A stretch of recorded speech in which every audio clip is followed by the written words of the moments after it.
Revenge plan, 2, then I want to eat little fruits. Big brother take me to pick them, okay? Hooking her arms around by Xiaoqin's neck, Di Lingyan starts whining like any typical baby would do.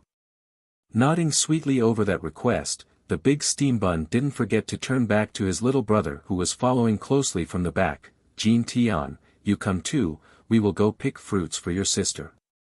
By this point Jin Tian has already taken his older brother as an idol, so whatever he says he would do.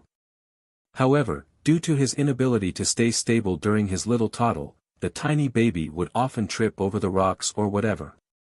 Thankfully his perseverance was strong and would climb right back up without tearing up. From beginning to end, Bai Xiaoqin never once lent a helping hand.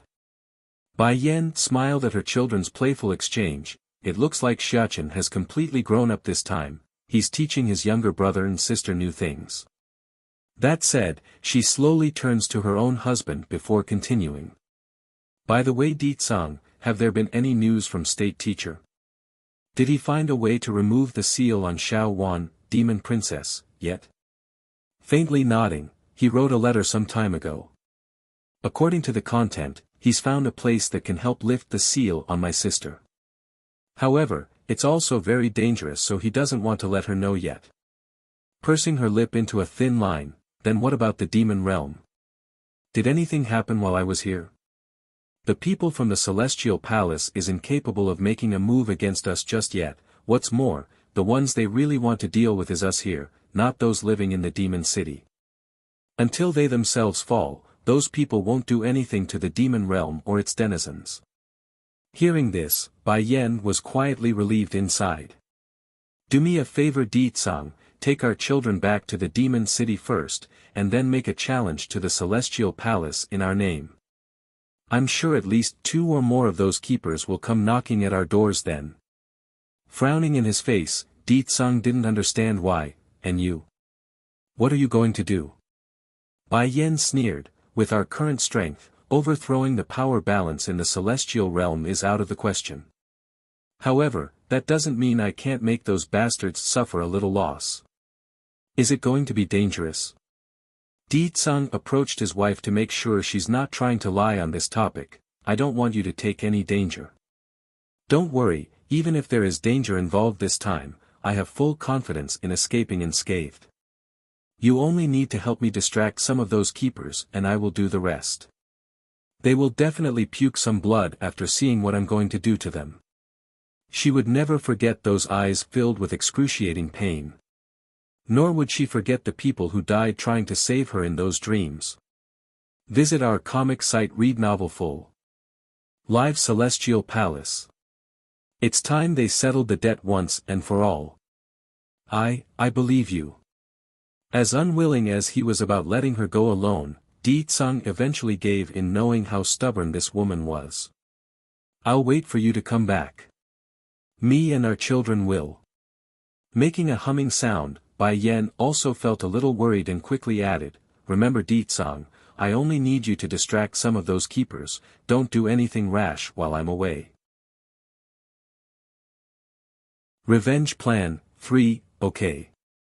If doing so could allow his wife to vent her anger, then Di Tsang would let it go this one time. I can promise you that, however, you must also bring Xiaoqin with you. Only then will I be at ease. I still have other things I need Xiaoqin to do, believe in me Di Tsang. Now that Jin Tian and Ling Yan is in this world, I need to work hard to give them a peaceful life. After she says that with clear determination, Bai Yan takes the lead and leans in to kiss her husband to seal the deal. This was the right choice in this situation because Di Tsang had already felt restless to begin with, knowing he would leave his wife to fight alone, but the kiss quickly placed that unrest at ease and brought out the puppy wolf in him. Pushing his wife against the old tree, he went all in on the tongue. Yenner, I'll only give you this one chance. If you fail, then I won't ever let you out of my sight again. This woman was his life. If it hadn't been for the disappearance of the grudge inside their son, he would never allow this to take place. Also, don't go up against those demi-divine lord levels. If you encounter any, then just run, I'll come to you right away. This was the last and final bottom line for Di Tsang. Drawing a grin on the face after getting her way, I understand, you go back first and get ready. Once those keepers leave the Celestial Palace then I'll go. Years prior, her own biological mother Bai Ning was able to single-handedly smash into the Celestial Palace, and now she's going to blood-stain that wretched place. I will wait for you at the Demon City. Moving the bang of loose hair from his wife's forehead, Di Tsang gives another yearning peck on her lips. Remember, I will only let you act alone this one time, so you must protect yourself, okay? I don't want to see you getting injured and blood-ridden again. Bai Yan's face went rigid. She wanted to say something again, but the Demon King didn't give her chance because he's turned and went in the same direction of where the children left in. For a long while, the lady herself didn't speak as she watched that departing back. Boo-woo. Suddenly, a whimpering came from the side and brought her back to attention. It's the Celestial Fox and she's pawing at her like she wanted to say something. What's the matter? Whimpering some more, the fox ran a few steps forward to signal for her to follow. Though a bit taken aback by the instruction, Bai Yan didn't hesitate. After all, she's now built up a good relationship with the animals here. Very soon, the pair had arrived outside a cave. In light of this place being not all that far from where Bai Yan was training until this point, she couldn't say she's noticed the cave at all during her time here. It's awfully strange for her to miss something so distinct in a place she resides.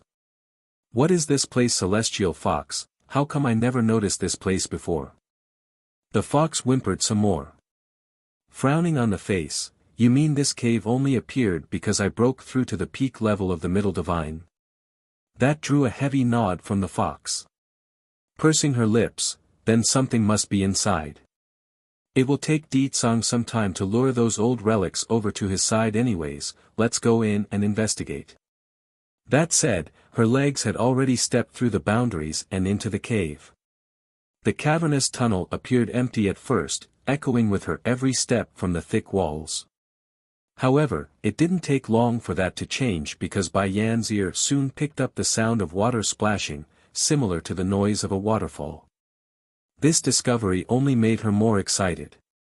Without hesitation, she fastened her feet and continued forward where she soon walked into a fairyland-like place. Revenge plan, for this, stunning, that's the only way Bai Yan could describe this magical place which she found herself in. The reasoning? It's because there are so much rare alchemic ingredients here. Not wanting to waste even a second, she hurriedly pulls out the alchemic book from her storage bag to begin investigating their names. I see, so that's why there are so much amazing herbs and alloys here, it's because of the thick spiritual particles in the air. For humanity and demons alike, they have several ways to bolster their own strength, the main type being ingestion or absorption through the skin. However, plants and inanimate objects are different. They must be bathed in an environment thick with energy like this cave here in order to produce the special properties needed in order to classify them as such. The Enlightenment Dan pill. Damn it, if I want to refine such a pill then according to this book, I will need to be at the demi-divine lord level.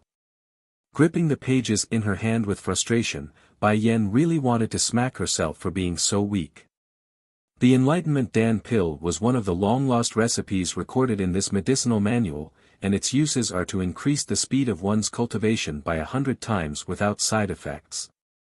Issue was her own inability to match the required strength of the refiner. There must be something easier to make in this thing. Unwilling to give up, she swept through the pages in succession. Torrent Dan pill, a pill capable of increasing the user's cultivation speed by 10 times, effective only to those below the demi-divine lord level. Bai Yan's heart shook over this revelation. If only this cave appeared earlier, then breaking through from the lower divine to the middle divine will only need 1/10 of the time I used. Such a pity. Sky Core Dan pill. Can help a middle divine break into the high divine. A gasp escapes her throat. Is this what they call a timely rain in a parched wheat field? Just when I need it the herb field comes. Within this treasure trove, a good chunk of the needed ingredients was already present. Therefore, she didn't waste any time and gathered everything and the equipments out. Demon City. The place hasn't seen a day of peace following Di Tsang's departure. Though there hasn't been a massive invasion by the Celestial Palace yet, but there are always people who are fighting to win the title of royal consort.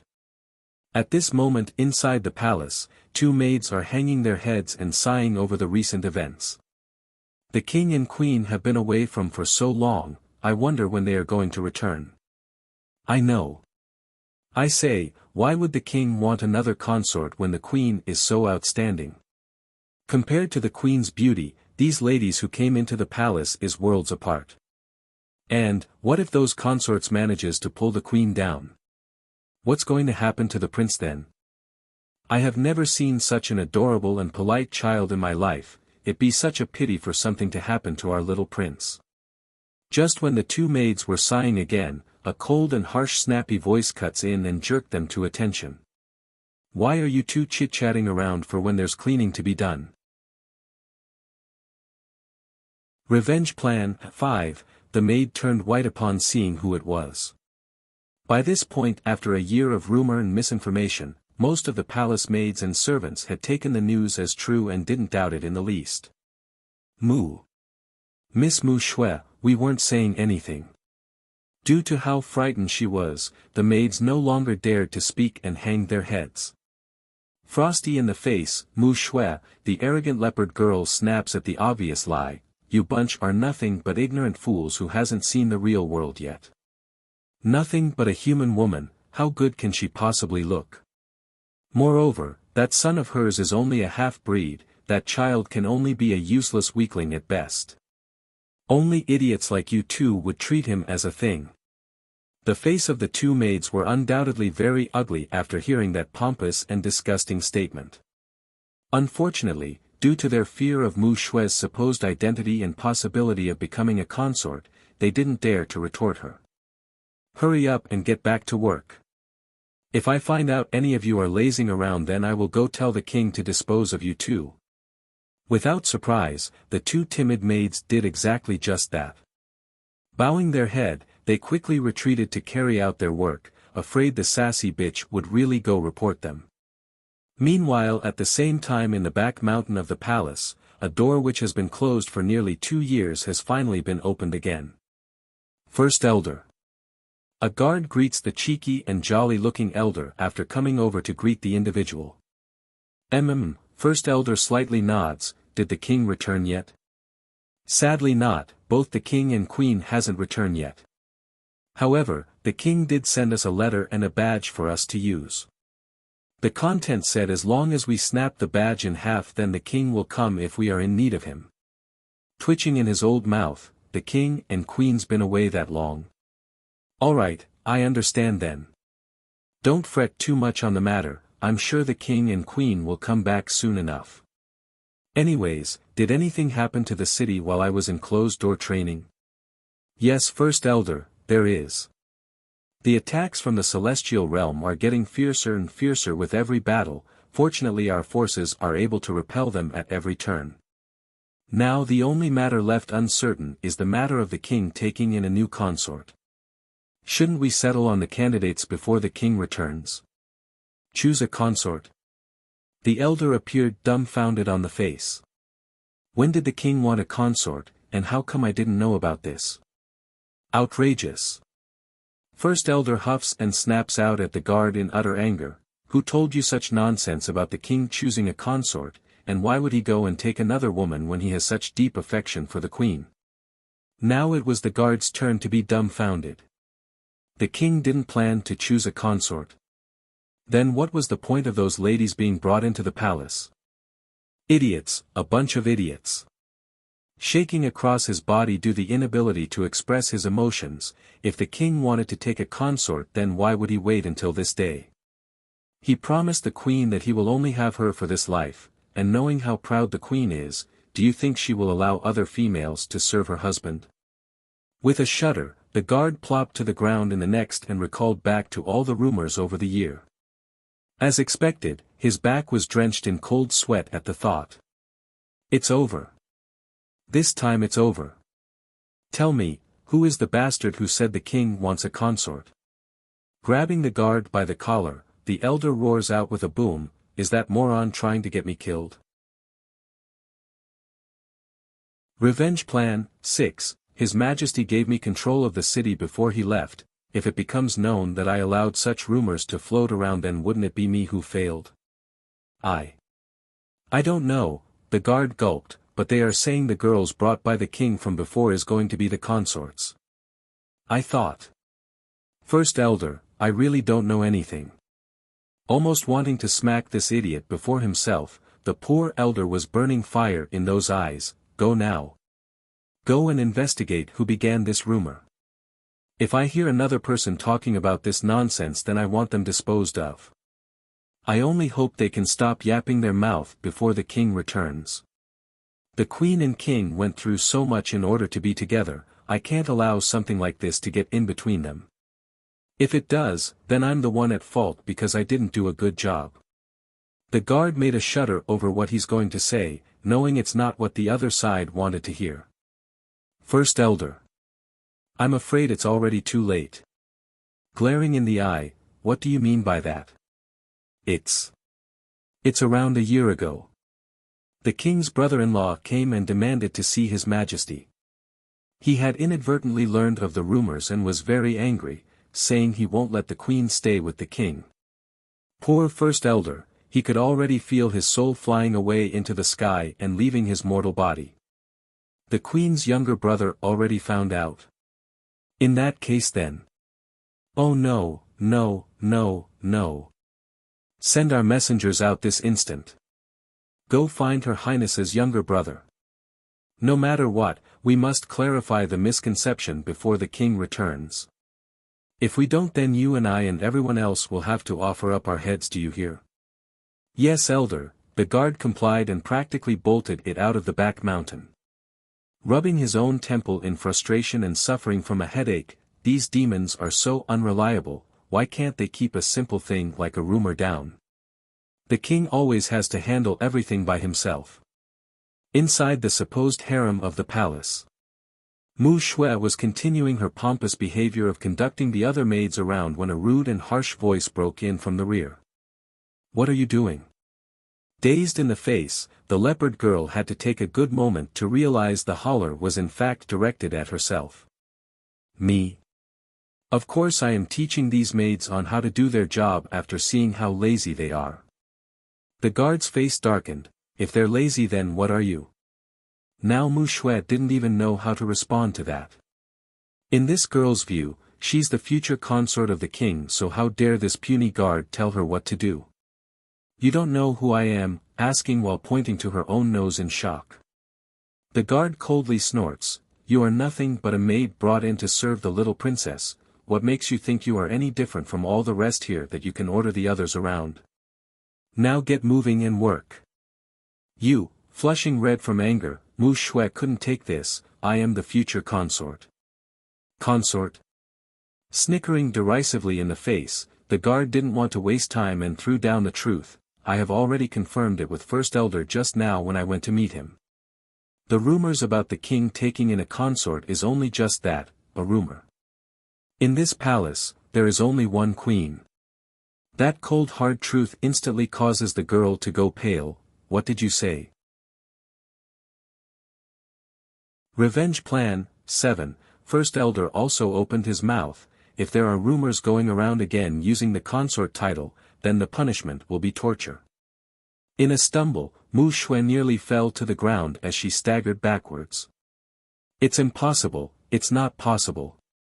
It must be the First Elder defending that queen. He's a dog of hers, so this guard must be lying as well. Despite what she felt inwardly, this arrogant bitch from the leopard tribe would never show it openly. She may be pompous and overly proud of herself, but even she knew better than to offend the one in charge right now.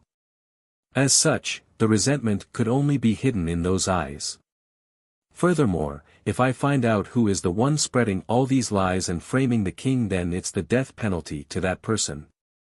Now Wuxia has lost all color as the blood drained from her face. A flash of panic quickly filled those eyes in which she only managed to cover up by hanging her head. If these people really want to check, then they will definitely get back to me as the source. I can't let this continue. I can't let them get their way. The guard left and didn't do much else after throwing this warning out there. However, it doesn't mean others weren't going to come over. Right as Mu Shui felt safe and raised her head again, a beautiful yet strong figure had appeared in front. I said so before, the king only brought us here to care for the little princess, it's not what you assumed. Mooing, the older sister, spoke with disapproving eyes, and I already promised mother not to throw you out there. But so what if I don't say anything? The fact that the king doesn't have any intent of taking a consort is already enough. They will eventually find out who's making the rumors without me spilling her out there. Irritated by this, Mu Shui shoots a glare at her older sister before speaking in a low whispering voice, it's just that elder trying to help the queen. If the king had no intention, then why did he summon us into the palace in the first place? Just wait until the king returns, then you will see. And do you think you will be able to wait until that day comes? Mu Ying didn't get taunted and chuckled sarcastically. First elder is already starting to investigate the rumors. What makes you think they won't trace the source back to you when you've openly said it before the public? Growing cold in the face, Mu Shui clearly thought of that and retorted, Sister, don't forget those maids who came into the palace with us are all from our tribe. Do you think they will rat me out when their family is in the hands of father and mother? If they so much as make a peep, then it's enough for mother to kill them. Her voice sounded all somber and eerie to the ear, but thanks to the departure of everyone nearby, none was able to pick this fact up. Or are you assuming the elders in this palace are going to get involved with our tribe's internal affair? Besides, First Elder doesn't look like the type to randomly kill others. As long as those demons don't point to me, then what do I have to fear? It's not like that old fart is going to kill every maid they brought in. If that does happen, the king won't let him off either. Mu Ying's expression darkened over her younger sister's lack of care for their own tribeswoman. Don't forget, there is also those 2 guards from that day. They also heard your speech in the open. Shrugging over the small detail, Mu Shui obviously didn't think it's an issue based on her demeanor. Then I can just say I overheard it from someone else. First Elder only wants to find the source, he never specified who. After I get a scapegoat going, then all will be good. Sister, I advise you to get out of my business, otherwise you won't be able to escape death once I become the consort. Mu Ying honestly felt numb to the heart over the threat. Honestly, she's never thought her own younger sister would be such a vicious and evil person. Fine, I won't expose you, Mu Shui, but don't say I didn't warn you. The king never said anything about taking a consort, so you better pray for yourself. Giving one last glance at this disgusting girl that was her own blood, Mu Ying was done here. The adorable Di Ling Yan, 1, looking at the direction of her older sister's departure, Mu Shui's anger only increased until those nails had punctured the palm after clenching so hard. She actually drew blood and didn't even realize it. Just like that, the storm of the Demon King taking in a consort gradually died down a bit after First Elder became enraged by the fact, it's just that. As the saying goes, there wouldn't be waves without the wind. Those who wants to dream would continue to dream, and those who wants to believe would continue to believe. In the eyes of the public, First Elder was firmly in the Queen's camp, so his words weren't taken that seriously. Several days later, a purplish figure descends upon the sky of this city, his silver hair fluttering against the wind and making him all the more daunting to those who dare to gaze upon his existence. The citizens of the city seem to have sensed this strong aura as well and hurriedly looked up. In an instant, that stunning face was reflected into their eyes and causes the crowd to involuntarily take to the knee. First Elder also noticed this and rushed out of his room like all the rest. When he did so and saw who it was, a happy expression promptly filled his face. Greetings to the king. Greetings to the king. This resonated across the city, thus announcing their king's return. As cold as always in his expressionless face, Di Tsang didn't waste any time and descended to the ground, did anything happen while I was away from the palace? Afraid the others might say something foolish in this case, First Elder jumps the gun and explained, "No sire, there hasn't been anything as of late. The city is at peace right now. Aside from the occasional attacks from the Celestial Palace's people, nothing is notable." Then how about Dragoni and Bai Xiao? Did you manage to locate the two of them yet? The departure of these two were Bai Yan's greatest ache, so as her husband it's only right for him to pay attention. A layer of cold sweat flowed out of the elder's forehead. Dragoni has been found for a while now, and we are currently protecting her from the shadows. As for Sir Bai Xiao, after a pause, he grits his teeth and decides to hide the truth. We haven't found him yet. If the king finds out about the rumors, then he will definitely be outraged and might even punish me for failing to stop it. But if I can find the culprit behind it before he learns of the rumors on his own, then I can at least redeem myself. What's more, I only said I didn't find Sir Bai Xiao yet. I never said anything about never seeing him before. That's not a lie. Perhaps Di Tsang noticed the strange behavior there, or he's just that aware of other people's tone, but he definitely pricked his brow. Even so, the Demon King didn't dig deeper and instead changed the subject. "Do you all only see me or something?" At first the gathered crowd of demons didn't quite get the meaning behind that remark, but they soon realized why. Clinging to Di Tsang's respective hands were two tiny soft buns. First Elder was the quickest to react and the quickest to kneel. "Greetings to the little prince and little princess. Greetings to the little prince and little princess." Others also followed with that welcoming phrase, but because of Di Tsang's existence, none dared to look up to gaze at the two adorable children. The adorable Di Ling Yen, too, only then did Di Tsang's expression lighten up. From this point forward, with the exception of my queen, the entire demon realm must obey the little princess and prince's command. Those who don't will be killed. The last word there reverberated across the air, causing all those who could hear having their back hair raising up. Furthermore, the doubt in their minds about the king wanting a consort was seriously in doubt at this point. Some are starting to completely lose that idea even. Meanwhile, for the princess herself, Di Ling Yen was acting rather nervously by having to stand before so many strangers and in an unknown environment. She's never left the Sky Mountain, nor have she ever left her mother. Aside from her immediate family, the little soft bun has never met another person. Noticing this really quick, Di Tsang softens up in his face. "Don't worry, Ling Yen, this is your home, and your mother has the highest authority here. As her daughter, you can do anything that you wish." "Really?" the girl asks with sparkling eyes. "That's right. Aside from angering your mother, you can do anything to your heart's content, and if anyone dares to go against your will, I will take care of it for you." Unlike the harsh and strict treatment to his eldest son, Di Tsang only wanted to pamper this daughter of his. Easing up, Di Ling Yen reveals that peachy smile of hers and then grabbed onto her old man's hand. "As if I will anger mother, I love her the most. Also, Big Brother already said, I need to keep those bumpy people like mother away from you, Papa."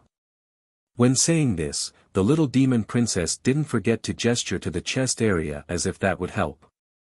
Due to her extremely young age of barely past 1, Di Ling Yan's knowledge of the female and male parts are still limited, therefore Bai Xiachen had to go out of his way to describe the characteristics of a woman to his younger sister.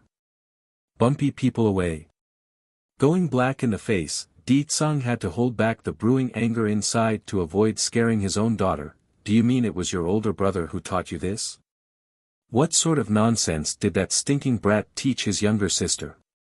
"Yes, Papa, Big Brother said those bumpy people are all bad people if they try to get close to you." Blinking her eyes innocently, Di Ling Yen easily sold her big brother out without a second thought. The way she said that could even be called heredity, because that's also the same manner in which Bai Xiachen sold his old accomplice Di Xiaowan, Demon Princess, out to Di Tsang back in the day. "What is a bumpy?" Di Jin Tian, boy, asks with a look of confusion. "Why am I not bumpy, and why isn't Ling Yen bumpy either?" "Not bumpy. Scratching her own head after her brother's comment, Di Ling Yan, girl, also grew all confused in the face. It's probably because me and mother are not the same sex either. Now Di Tsang's already black face had grown distraught. If someone would have to describe the Demon King's expression, it would be someone having their jaw dropped and eyes popping out in disbelief. How did it turn out like this? All I did was leave these two in the care of that rascal for a little bit and they're already turning out this way. Afraid his two children would spell out something even worse from those little mouths of theirs, Di Tsang hurries to change the topic. Didn't you two say you were hungry? Let's go, Papa here will get some really delicious food for you too. Like any children of their age, food was the best lure to divert their attention. This was especially true for Jin Tian the little glutton. He's literally drooling at the mention of food. Coming before First Elder with his kids in tow, Di Tsang was about to make the command when he noticed the increased level of nervousness from the other side. What's wrong? Why are you so afraid of me? Are you hiding something? The adorable Di Ling Yan, 3, I wouldn't dare. Awkwardly forcing a laugh to calm himself, First Elder really wanted to make himself disappear right now. Is there anything else you need of me, sire? Let the maids I chose for my daughter to come over, I have something to say to them. Yes, sire. Bowing his head, First Elder readily complied and went to carry out the order. It didn't take long for the set of ladies to arrive due to being organized into one courtyard. Greetings to the king, princess and prince. Among the gathered ladies here were of course Wuxia. She's nearly cracked her own teeth due to the strong level of resentment coursing through those veins. The queen really gave birth to a little princess. Maybe. It's just a coincidence. Even if the king has amazing power, there's no way he can predict the future and foresee his own child's sex. In light of her own thoughts, Mu Shui had at least enough awareness to realize trying to show her true emotions here right now would be a death sentence. In the end, the leopard girl continued to keep her head down in order to avoid eye contact. From this point forward, all of you are to serve my daughter the princess here. If anything happens to her then I won't let any of you go. The crowd shuddered under that threat and kept their heads even lower. Furthermore, I do not want to see any man get close to or approach my daughter. If there are any violators then the crime will apply to those who failed in this as well. When he chose these maids for his precious gem of a daughter, Di Tsang specifically vowed to himself that no brat would get near. What if they teach her the wrong things and snatch her away while she's young? That would be terrible. Yes, your majesty. The maids answered in unison but with a nervous note mixed into their voices. Unlike when First Elder attempted to squash the rumors, this time Di Tsang really did kill it off in its entirety. After all, rumors are rumors, this order here was the real deal. As for Mu Shui, she's being devoured by jealousy at this point. Not even she could deny the fact that her own belief has been crushed. Nothing but a half-breed born of a human woman. Why does the king like this runt so much? Mu Ying naturally saw through to her own younger sister's thought pattern there. However, when she saw no noticeable change or outburst from the other girl, this eldest sister undoubtedly felt relieved, both for herself and her tribe. First Elder, also go find some more people to take care of the little prince. It's then that Di Tsang got to caring for his youngest boy. Jin Tian is still young. I don't want anyone using his ignorance to their advantage. Unlike his trust in his daughter being all innocent, this father had a different opinion about his boy though. When it comes to the male of his family, Di Tsang's certain both by Xiachen and Jin Tian would eventually want to learn about the differences between men and women. By then what if multiple girls try to seduce his son and use him? That's out of the question because the men of his family could only have one wife, just like himself. Others did not understand the meaning behind their king's word, but First Elder did. Without saying a word to explain to the others, yes sire, I will gather the necessary people for the little prince. I will also make sure they teach His Highness the needed lessons. Then go now. Yes, arching his fist, the elder left without delay. Due to not foreseeing the new baby being a set of twins, no servants were prepared for poor Jin Tian by Di Tsang. However, what this palace didn't lack were male guards. For that reasoning, it didn't take long at all for First Elder to organize a set of people he deemed worthy of teaching the new prince. Ling Yan, Ling Yan. The adorable Di Ling Yan, the little glutton ignored the guards brought over to serve him and instead stumbled over to his sister's side. Hand extending, I want to be with Ling Yan. This, unsure of what to do in this case, First Elder turns to his king and got a shake of the head as the answer. For Di Tsang, it's fine if the twins want to stay together. As long as the one feeding and caring for his children are these maids and guards, then it's all the same. Come with me. The Demon King signals for the elder to follow him into the study. It's time I started preparing for the mission Yenner gave me. In a blink of an eye, both of the commanding figures were gone, leaving only the kids and servants behind. Alright, all of you can go down now, I will take care of the little prince and princess. Mu Shui says after seeing her chance here. Based on what she saw, the king loves the two kids the most. If she could somehow please them, then becoming the consort would be a piece of cake. Or that's what this leopard girl believes in anyways. For the other maids that was arranged for Di Ling Yan, they are all from the leopard tribe, so they would of course listen to Mu Shui's words. However, that's not the case for the palace guards who remained still along with Mu Ying. Frustrated over her elder sister's behavior, did you not hear me or what? The princess and prince will be taken care of by me, you are not needed. Mu Ying didn't pay any heed to that outburst and just kept quiet. She's not dumb enough to leave not knowing what her vicious younger sister would do. What if she hurts the royal family? That would be catastrophe to the tribe. Red in the face after finding no movement, Mu Shui turns to the kids for help. Princess, Prince, my name is Mu Shui, I've been tasked with caring for you too. I know how to make a lot of tasty food, so tell them you only need me, okay? Which child doesn't like to eat? I only need to seduce these little rascals with food, then they will cooperate with my plans as I see fit. Jin Tian the little glutton was the first to respond by taking a step back despite his love for food. Ling Yan, her smile is so scary, I'm scared. Is she the so-called bad people mentioned by Big Brother? Staring the girl up and down, Ling Yan wrinkles up her nose and placed both hands around her own chest. There's no bumpy here though. Big Brother said only those with bumpy is the same gender as mother. Mu Shui's face instantly went green. True, she's flat-chested, but there's no reason for these two rascals to make fun of this fact, right? Oh. Jin Tian nods in agreement with his sister. That explains why she's not as beautiful as mother then, it's because she doesn't have bumpy. Mu Shui's expression instantly darkened. Right as she's about to lash out and snap, the glaring looks from the nearby guards promptly stopped her in her tracks. Gulping and forcing a dry smile, what are you talking about? Of course I am a woman. What is a woman? Ling Yan asks, blinking her eyes all innocently, is it edible? Looking at her innocent appearance, it's really hard to guess the little soft bun meant anything else otherwise, yet it was devastating to the heart and crushing to the receiver's esteem. Finally unable to bear this nonsense, Mu Ying steps forward and got down to ground level with the two kids. Smiling kindly in the face, both highnesses, I am Mu Ying, a maid your father the king tasked in caring for you too. It's getting late already, mind if I take you to have dinner? There's some very tasty dishes I'm sure you will like.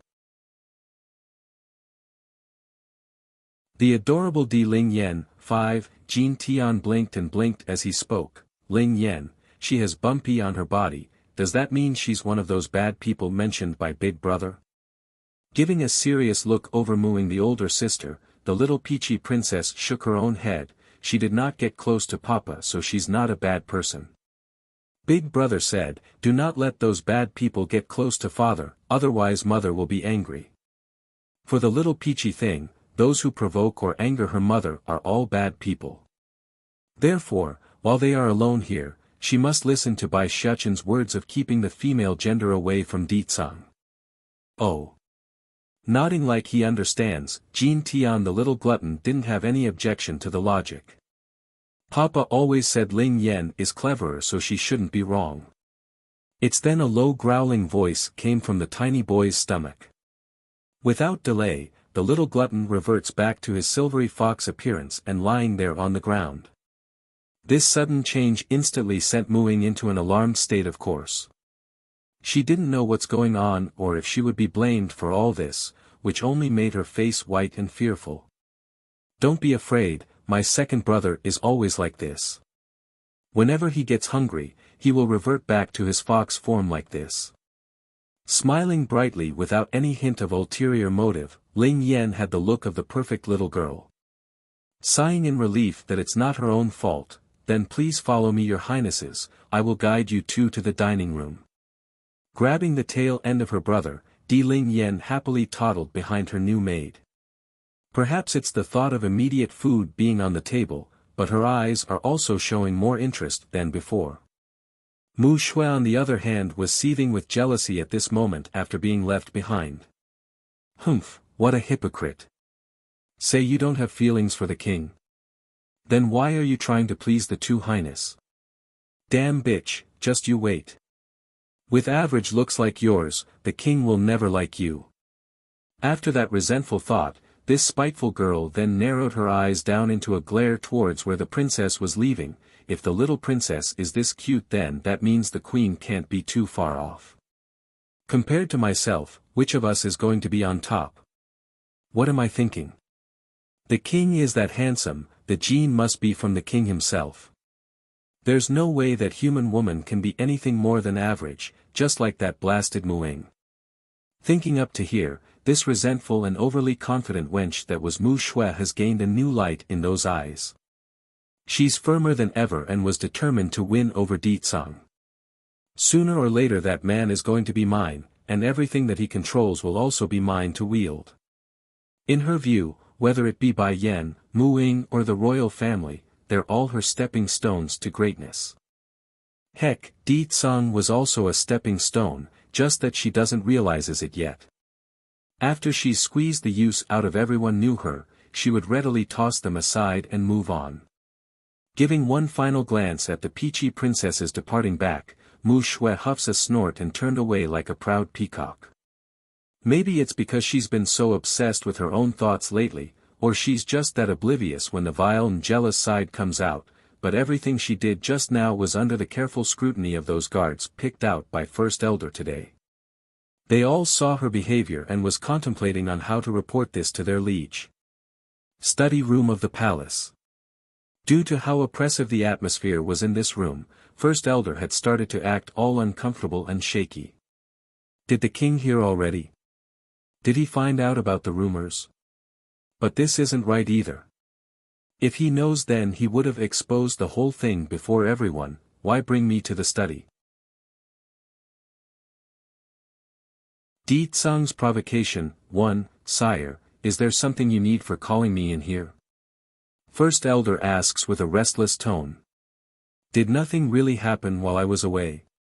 Smirking at the uncomfortable appearance of his subordinate, Ditsang could tell something's bothering the old demon. Feeling a rock drop in his old heart, the elder makes a guilty expression. Truth is, after you and the queen left the city, Sir Bai Xiao came to see you. Immediately, a flicker of frost flashed within Ditsang's narrowed-up eyes. Bai Xiao came to the city. Yes, the elder replied timidly, but after hearing you and the queen were away, he left immediately. I couldn't stop him because I was in closed-door training and only became aware of this recently. In the end, this old man still felt it's best for himself to keep the rumors away from the limelight.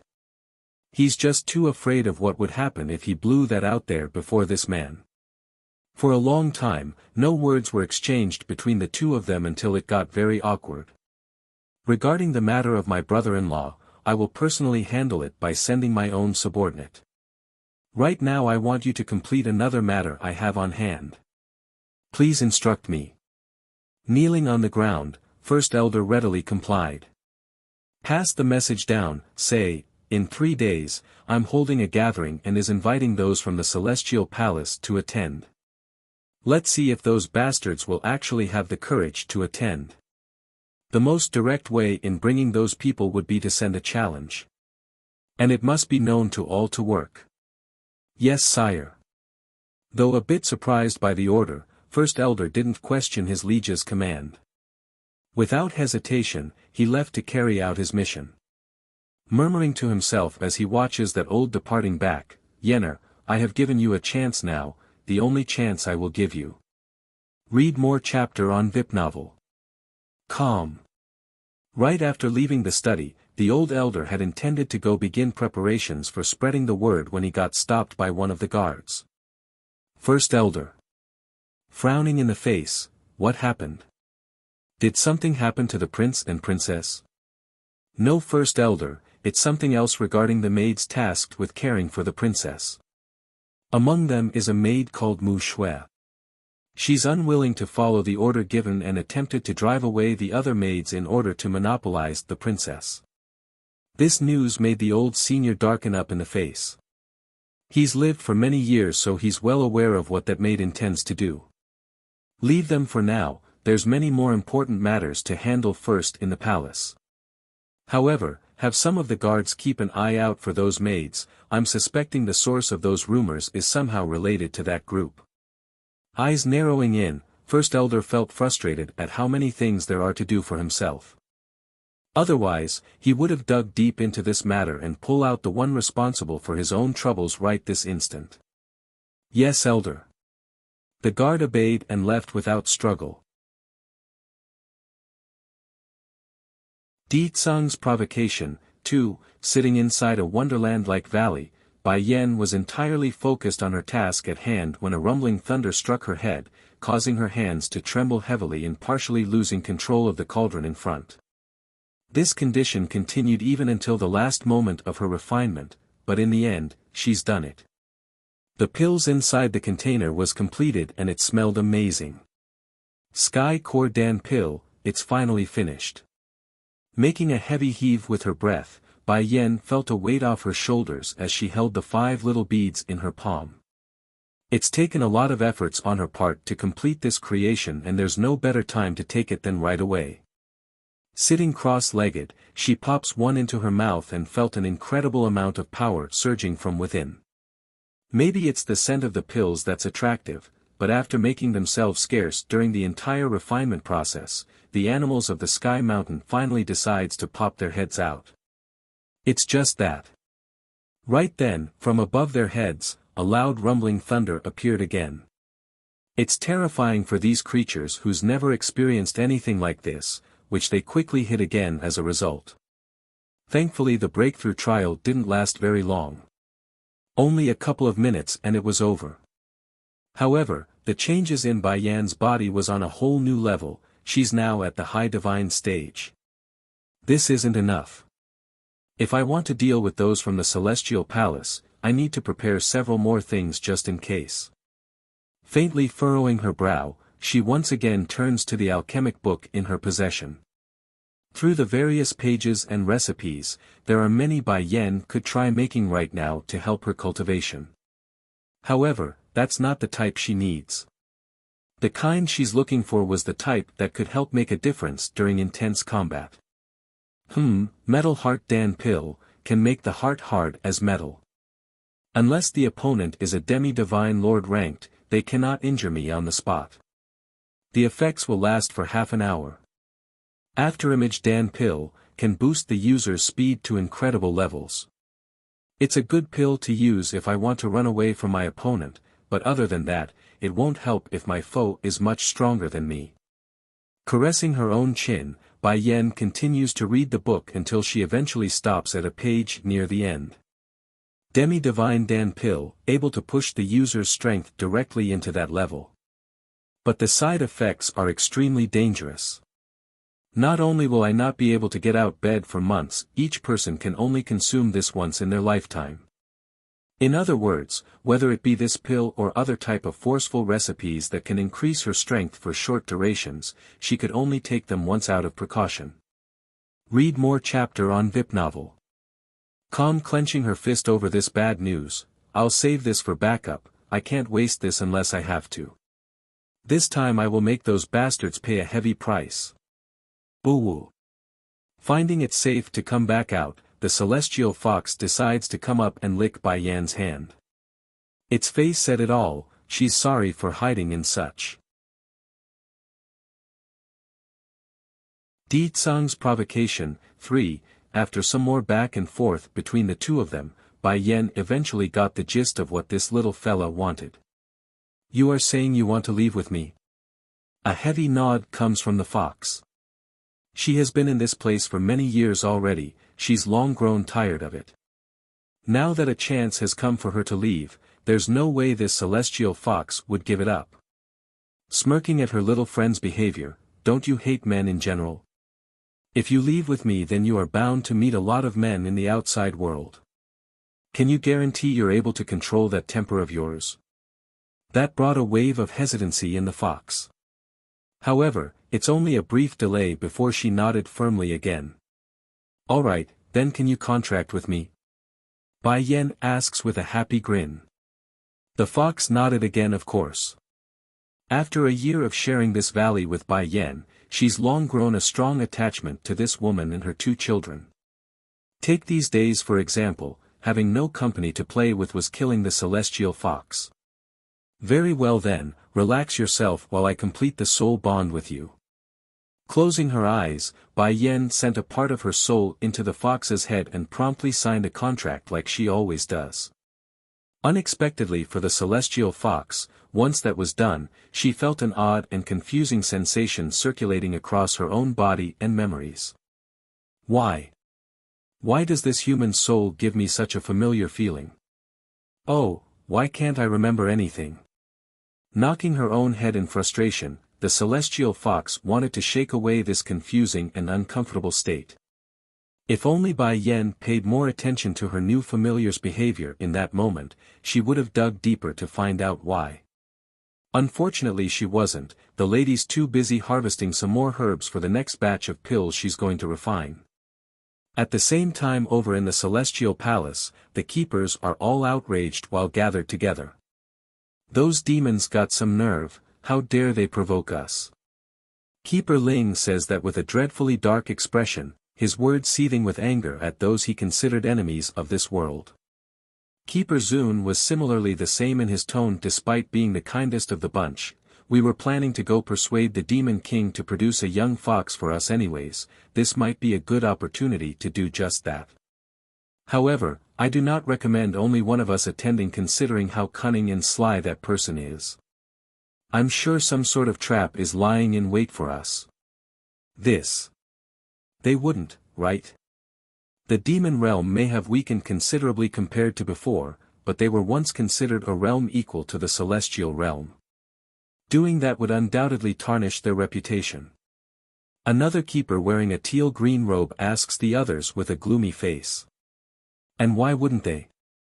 Keeper Ling surprisingly agrees with his counterpart Keeper Zun for once. You think the demon realm is strong?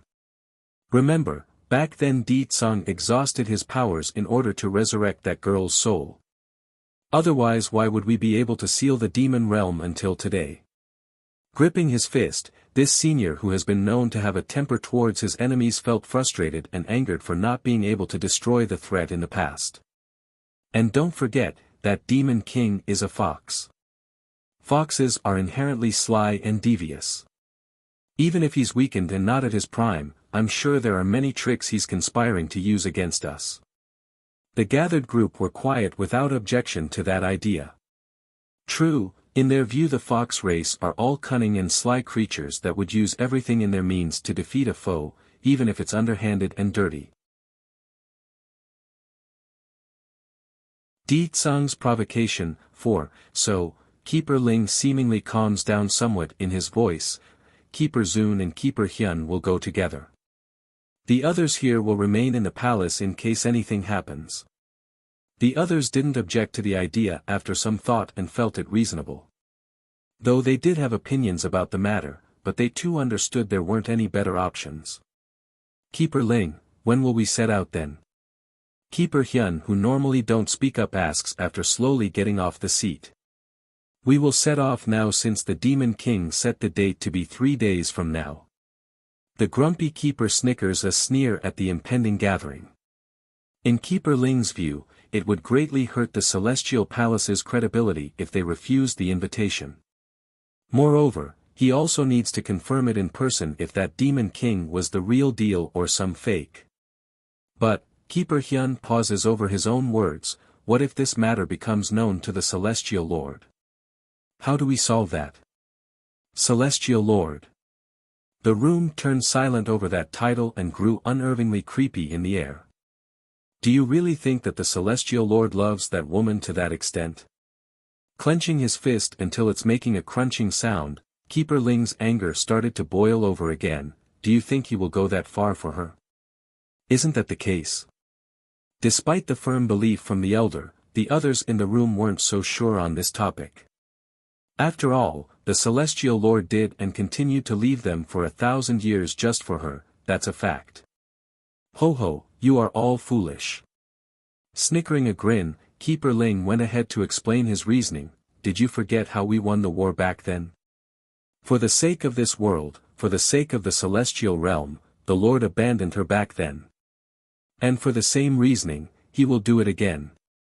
That's right, the Lord has the world in his heart, there's no way he would abandon everyone for the sake of a single woman. That finally settled the matter for the rest of the keepers. Sure, they are in agreement one woman couldn't possibly compare to the whole wide world, but they are also aware of how much regret that incident back then caused Chui God. Keeper Ling didn't care for what the opinion was at this point, he only wants to see it for himself. Walking out of the room, he snarls sarcastically, Demon King, I like to see how much ability you have left after 1,000 years. This time, even if the Lord tries to stop me, I must send the demon realm and its foul abominations into destruction. Regarding the date set 3 days later, Di Tsang actually didn't send it directly to the Celestial Palace, rather it's to the entire Celestial realm. Even if these keepers respected their Celestial Lord, their pride and esteem would never allow them to ignore the provocation. At this moment, not far from the Celestial Palace, a certain teal dragon was hovering above the sky, its head carrying a majestic white tiger while flying. White Tiger, Mistress said the place should be here. Xing Yi the azure dragon gazes down at the open land with cold harshness. This is the bordering area around the Celestial Palace with lots of disciples living here. You say, what if we destroy this place, what will those people feel? Isn't it obvious?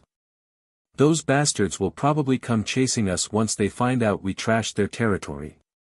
Little Rice proudly proclaims, his appearance mighty and strong in his grown teenage form. But I'm a good tiger, I always listen to Mistress. Since she doesn't like this place, I'm going to ruin this area for her sake. The thought of 2 years ago whereby Yen suddenly removed the connection between himself and her still lingered in the tiger's heart. So, right after he got word from her to attack this place, this loyal cat wasted no time to come here. Di Tsang's provocation. 5. Mistress said there's likely a barrier around here, otherwise the Celestial Palace wouldn't dare to let their disciples come here to train. Blinking his tiger eyes after saying that, Little Rice then falls in a contemplative expression, but I think I have a way to get in. Celestial Palace. A series of hurried running footsteps quickly shattered the quiet here. Respected keepers, something big has happened. A guard barges through the doorway and enters the gathering hall, which made the gathered seniors here frown at the intrusion. What happened to make you come in such a rush? A yellow-robed keeper asks with an unhappy voice. It's about the area where the most talented disciples are training in. They've been attacked by a white tiger and green dragon. The strength of both demons are at the high divine. If something isn't done right away, I fear it will be too late. What? The faces of these people all changed greatly over the horrible news. Green dragon and white tiger. Aren't those the demon generals? Why are they still alive in this world? The yellow-robed keeper clenches his teeth and fought to press down his anger. are you sure those two are what you described? Yes, please make your decision, respected keepers. If we wait any longer, then those talented disciples might be completely wiped out at this rate. But the bad news doesn't stop coming. Before these seniors could comment or come to a decision, another guard of this place had come running in to report. Respected keepers. The back mountain's herb garden has been destroyed by someone. Their expressions were already ugly to begin with, now it only got worse and became drearily dark and dangerous. Read more chapter on VIP novel. Calm, those demons got some nerve. Do they think just because we accepted the Demon King's invitation that we don't have anyone left in the Celestial Palace? The yellow-robed keeper continues to ask for more info while struggling to keep himself from snapping. Who did it? Is it the demons who destroyed the herb garden in the back mountain? The guard meekly replied, "Yo, it's a child that looks to be about 7 or 8. He's not incredibly strong, but that child is surrounded by demonic beasts. Among the pack is one that's at the high divine level. Keepers, should we send people of similar strength to go capture those intruders?" Turning to his peers, the yellow-robed keeper didn't speak right away this time. Instead, he's thinking up a plan on the best course of action. "Everyone, right now the Celestial Palace only has us left here. It used to be that old coot who is the strongest among us, followed by Keeper Ling and Keeper Zun, but all three are unavailable to help in this case. Keeper Fire, Keeper Rock, the two of you will take that white tiger and green dragon." Though both of them were only at the peak of the high divine in the past, but it's been many years since then, we don't know how powerful they truly are. For insurance sake, both of you need to take absolute precaution and not underestimate them. That said, he then turns to the remaining people in the hall. "As for the intruders in the back mountain, Keeper Sky and Keeper Wu, the three of us will go handle that boy and his pack of monsters. I speculate the child is likely the Demon King's child, the current prince. If we capture him, then it will be a great card for us to use in our upcoming plan." "Good granddaughter, you've returned." A flash of killing intent flickered within the yellow-robed keeper's eye. He's never found the practice of Keeper Ling to be wrong. In his view, the demon realm and its creations all deserve to be treated the same, and that's crushed firmly under their feet. "Keeper Red, you stay at the palace." The order was directed towards an old lady. Though her contour has been well maintained without much wrinkles at all, but that white in the hair told everything one needs to know about her true age. After instructing everyone he needs to instruct, the two groups promptly sped towards the back mountain and training area. At this time, above the herb mountain, a dragon with a strange head was hovering in the sky while carrying a young boy on its back. As the leading head of this pack, Dragon Flame watches on as the rest of the weaker monsters trampled across the garden, trying their very best to wreak as much havoc as possible. For the defenders of this mountain, they from the Celestial Palace naturally felt outraged at being unable to stop this. They wanted to fight, but their bodies were well beyond exhausted and injured to move anymore after being knocked down so many times. "Pa!" It's then the old goat saw the resentful eye from a person below and slapped him across the face. Due to this, the poor guy got sent flying and landed several meters away, blood spitting out from the mouth. "When did I, the great dragon god, allow you to stare at me with such eyes? You humans here are all nothing good. Want to slaughter the demon realm? Now I'll let you know what it means to offend our kind. Also, this Celestial Palace really is useless, sending all these weaklings that can't do shit to this back mountain." Every word he threw out were like knives for these defenders because it's the facts right now. They are proud people who already felt humiliated for being stationed in the mountains, now they aren't even worthy of doing that in the eyes of these animals. "Dragon Flame, those bad people from the Celestial Palace should be coming soon, we should leave first." Bai Xiachen says, remembering clearly the main objective of this mission wasn't to fight, but to lure the remaining keepers away. Puckering that goat mouth displeasingly, Dragon Flame shoots one final glare at the humans beneath himself before giving in. "So where are we going now?" Go and meet my mother. Taking out a medicine bottle and tossing it over to the old goat, Mother said to use this when we need to run. It's a type of pill that can increase the user's speed, so hand them out to the rest of the demons down there. Read more chapter on VIP novel. Calm. If there wasn't such a pill in her possession, then Bai Yan might not allow her son to do this thing on his own. After all, it's no secret regarding the importance of her son and the temptation of capturing him. Okay. A pill each. After handing it out, every one of these demons were elated to find their bodies amazingly light after consuming the item. Good granddaughter, you've returned, too. After issuing everything out, Dragon Flame wasted no time to move on to the next step of destroying this place. In one full breath, he ignites the entire mountain in a thick layer of flame using his own fire. Little master, the people of the Celestial Palace are all evil. There's no reason to grieve for them. They've all stained their hands with the blood of us demons, so it's best to kill them here before they turn around and bite us in the back. The old goat says after noticing the saddened expression along the boy's face. Furthermore, it's a good way to delay more time by killing these defenders.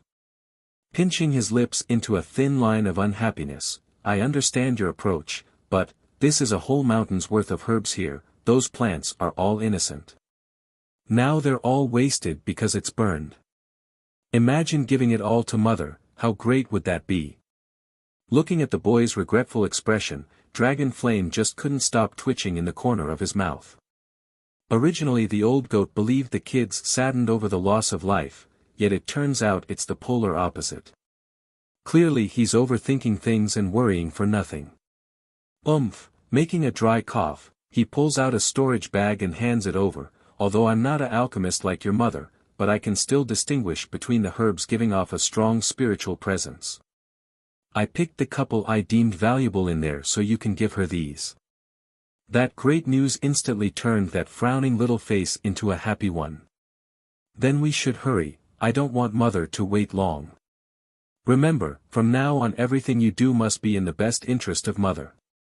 In the eyes of this son, Bai Yan was his most important person, so whether it be materials or manpower, he would always want to offer only the best. Just like that, the group left as fast as they came, leaving no traces of their presence once gone. At the same time as well, all was quiet after most of the keepers has left the Celestial Palace. Most didn't know why they had left in such a rush, but they didn't need to because a loud smacking bang quickly occupied their minds after the front gate was blown apart. Running outside, they were all met with a beautiful woman floating there in the air. She wore a blood-red dress, expressionless and cold in the face, and her features were oppressive and dangerous to the eye. Who dares to come make trouble at the Celestial Palace?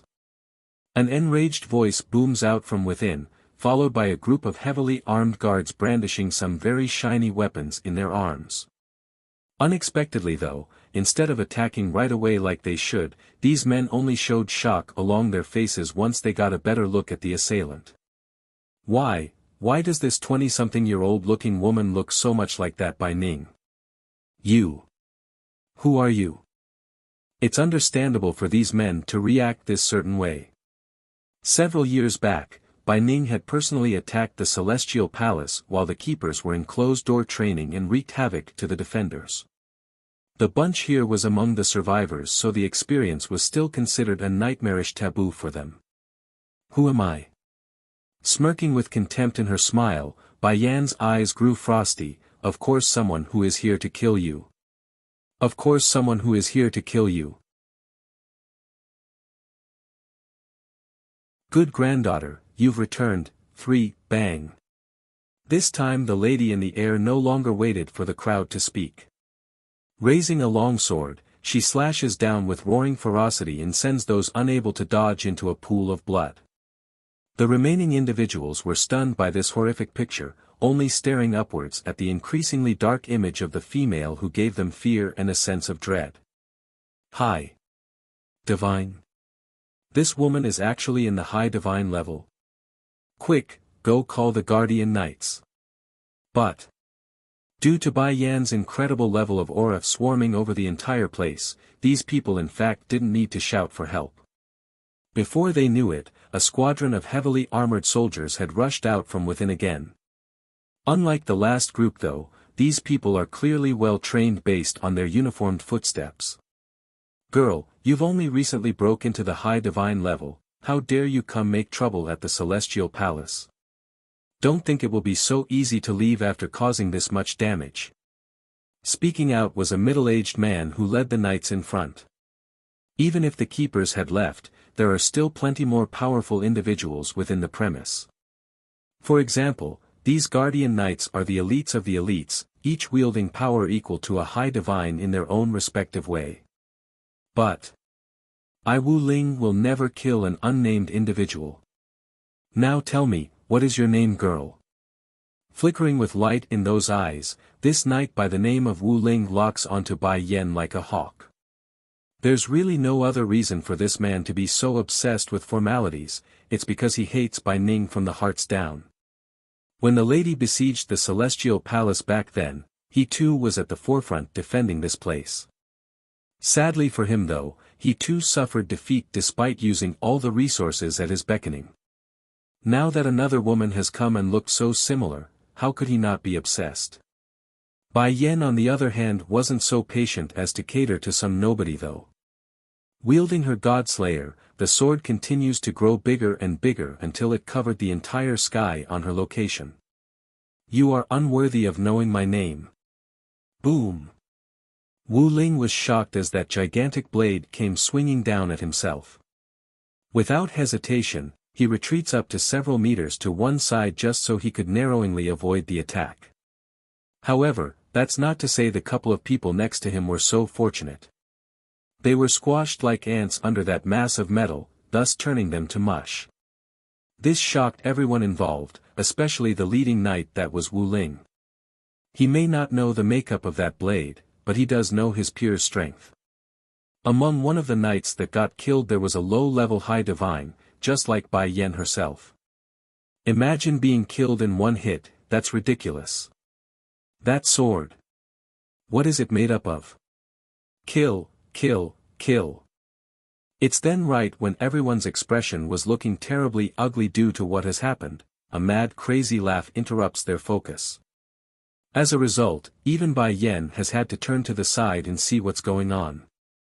Coming out was an old coot wearing a set of ragged-looking clothes, his hair messy like a bird's nest and clapping that hand with excited glee. Awesome! These bunnies should all be killed. Ha ha ha. Against this strange picture, Bai Yan couldn't help but frown at the stranger. Likewise, the old coot also noticed the woman and gazed upwards. But unlike the former who was frowning, he actually started to stutter in the mouth when speaking like a rock stuck in the throat. Bai. My good granddaughter, you're back, you're back. I knew it, how could you have left your grandpapa behind? I knew you would return. Demi-Divine Pill, 1, are you referring to me? Bai Yan finally asks after growing hesitant but did so anyways due to the intense look from the old coot. Bye. You don't recognize me?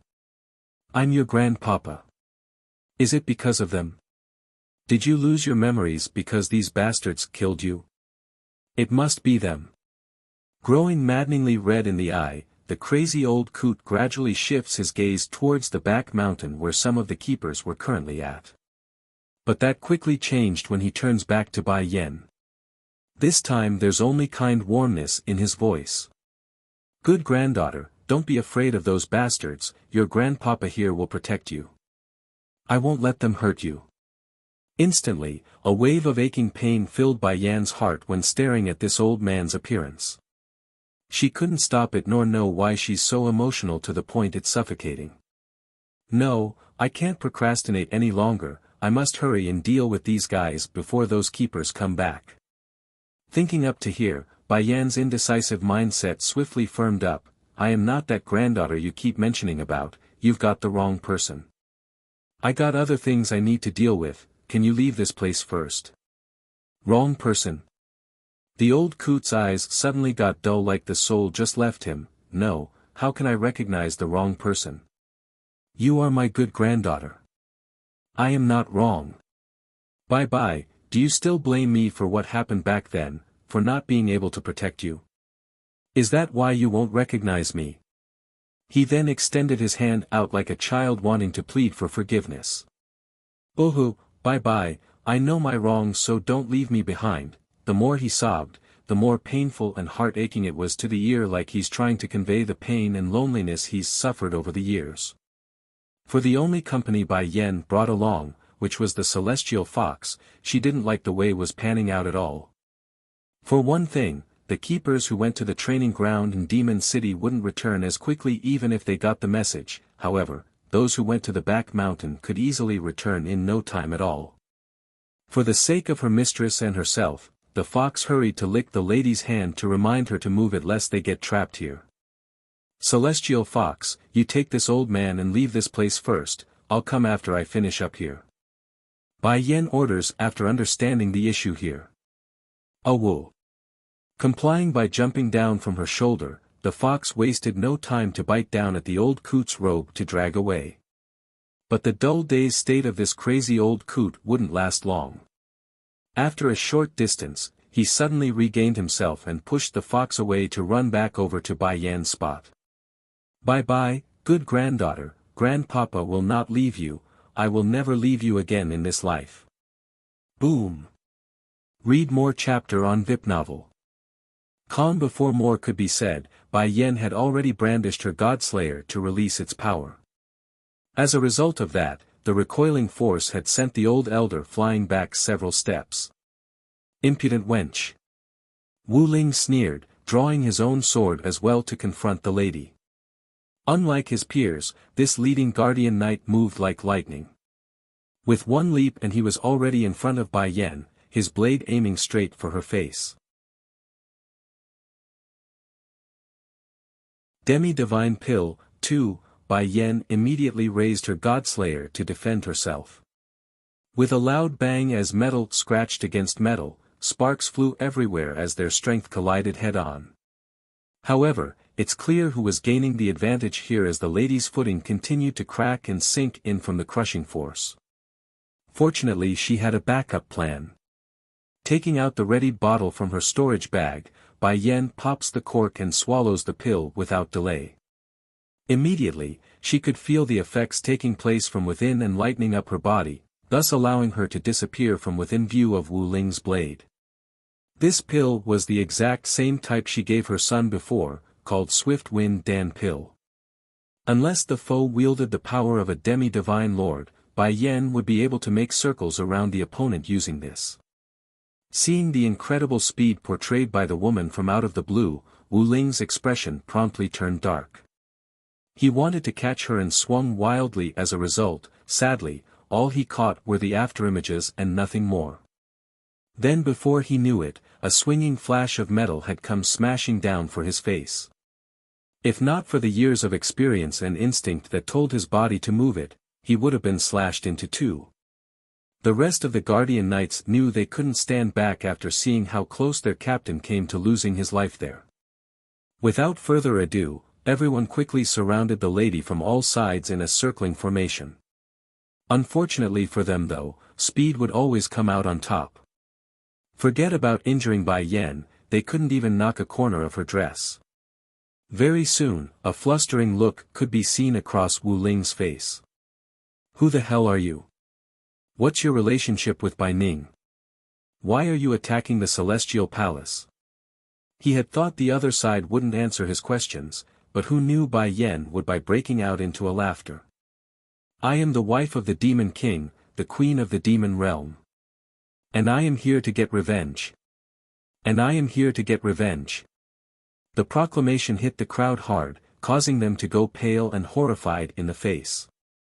Good. Hit them harder. These bunnies should all be killed. That's what they get for bullying my granddaughter. Already forgotten the grief he showed earlier, the crazy old coot was clapping his hands repeatedly with glee in the face. Those who bully my granddaughter all deserve to die. My granddaughter is so good, why would they want to bully her? And that what Yunro whatever, she, and that group of bunnies are all the same. It's bad enough already for Wu Ling to contend with a foe that he dreaded, but to be hassled by the old coot as well with those damning words were just indignant and frustrating. Damn this old coot, he's also a member of the Celestial Palace, why is he helping that blasted demon queen? What happened in the past to make him hate us so much? Read more chapter on VIP novel. Calm. Demi-Divine Pill, 3, Boom. Suddenly from out of the blue, a strong gush of wind came flying over from the air, aiming straight for Bai Yan's body and forcing the lady to dodge. Thankfully she did so too because the next thing she knew was a huge crack along the ground from where she was standing before. Moments later, a figure gradually emerges from the void to reveal the perpetrator. It's an old woman based on her appearance, but the clear indicator of her old age wasn't the face, it's that immense pressure exuding out of her body. She's clearly a demi-divine lord. Bai Yan's breathing rhythm definitely grew faster at the sight of this new entry. Sure, she already knew things wouldn't pan out exactly in the way she imagined things, that's why she prepared that pill ahead of time to flee if need to be. It's just that, having things outside her expectations was still worrying. Oh crap. The old coot rushes over to Bai Yan's side after muttering that aloud, "Good granddaughter, hurry and leave this place, that woman is bad, she will try to hurt you." Recognizing who it was, the old woman's gaze promptly turned cold and hard. Does this crazy old coot really recognize me? Old coot, did you forget you are also a member of the Celestial Palace? Dry and hoarse in her voice, Keeper Red barks this out with extreme frustration and anger. Stomping his feet in annoyance, the old coot clearly had other thoughts about the idea. Who is a member of the Celestial Palace? I only want my good granddaughter, I don't want to collude with you bunch of little rabbits. Snarling with disdain in her face, I really wonder if you've actually lost your mind or just acting at this point. To think you would know how to use the word collude in your situation. Giving a glare in retaliation, you are the crazy one, your whole family is crazy. You bunch of crazies aren't allowed to bully my granddaughter. Ha ha ha. Cackling a laugh over that insult, the old woman only found it funny. Old coot, if it was 1,000 years ago then I might be afraid of your strength, but you've long devolved beyond comparison after that shock. Now you want to threaten me? Don't think for a second you are a match for me anymore. From underneath that messy hair nest of his, the old senior actually revealed an aggravated light in those eyes before he walked up to the old lady who had already descended to the ground. Are you regretting it now? You want to return, but that sentence didn't even get to finish before the most unbelievable thing occurred. Right in front of the crowd for all to see, the old coot actually spat onto Keeper Red's face. That way your face will be cleaner, ha ha ha. Talk about being humiliated. The old woman swiftly wipes away the stain along her face and then swiped her sleeve towards the other side. Careful. Bai Yan's heart nearly leaped out of her chest in that second. Without thinking, she had already grabbed hold of the old man to drag him over. But it's too late. In the end her gesture was too slow and allowed the old lady's palm strike to land on the grandpa's shoulder. How are you? Bai Yan asks with an urgent face after getting him to safety. Demi-Divine Pill, 4, looking all pitiful like an injured child, the old coot tears up, hurt. You wait here, placing the old grandpa down to one side, Bai Yan shoots a magma-level glare over to that Keeper Red. Girl, so you are that demon queen. I have to say, you do have a lot of courage to come cause trouble here in the Celestial Palace. Snarling with disdain, the old woman didn't mind the look and even found it amusing. I'm not here to make trouble, I'm here to kill you. Bai Yan's voice was full of arrogance and condescending attitude towards everything around herself, which promptly earned a laughing fit from the other side. Ha ha ha ha. Little girl, 1,000 years ago you were not an opponent for us, what makes you think it will change this time around? Without Demon King Di Tsong's protection, you aren't even worthy of coming into my eye. But don't worry, I'll give you an opportunity to live if you follow through with the proposal I have. Unmoved and rather annoyed by the constant rattle coming out of the old lady's mouth, Bai Yen moves to take the shining pill from her storage bag. This was the Dan pill she created back in the Sky Mountain, a forbidden product that a user could take only once in their lifetime lest they suffer immense consequences for repeated use. And what opportunity would that be? She asks with indifference after swallowing her secret weapon. Not missing what Bai Yen did there, of course, Keeper Red didn't care and frankly answered. In the granny's view, the other side couldn't possibly contend with her own powers regardless of whatever means she resorted to, whether it be a weapon or drug. Ruo she was harmed by you back then, which led to her long years of stagnant growth. If we want her to recover, then we are going to need the blood of a female fox of the highest degree, and it must be a youngling as well. Pausing to smirk over her next words, if you are willing to give birth to a daughter with the Demon King and then give the young baby to us, then I can speak for the Celestial Palace to forgive you for your sins. Bai Yan's heart instantly tightened up over what she's heard. They want to go after my daughter Ling Yan? No. I can't let this continue on. I need to hurry and finish up here and return to the city. In light of her swirling emotions of urgency and panic, she didn't let it show on the surface and kept it hidden. Based on what? That's right, based on what could these scumbags from the Celestial Palace demand the sacrifice of a newborn's life? In no part of a reasonable or sane mind could one make such a demand, let alone demand that of an enemy. That's what you call a brazen narcissistic mindset. Like I said, we need to help Ruoshi recover her health in order to avoid the incoming calamity. Now growing impatient in the face, Keeper Red grew more forceful in her voice. Moreover, what does it matter? It's going to be a newborn fox anyways. I doubt you are going to have any attachment to such a small speck of life. Compared to the life of this world, what does a single fox matter? Bluntly speaking, all this old hag meant was that your daughter's insignificant and their own lives are what matters, so hurry and pony up the baby fox. Growing cold in her tone as well now, Bai Yen smirks dangerously at the shameless bitch, and what does it matter to me if this world lives or die? I, Bai Yen, will never sacrifice my own daughter, that's something you can forget about me doing.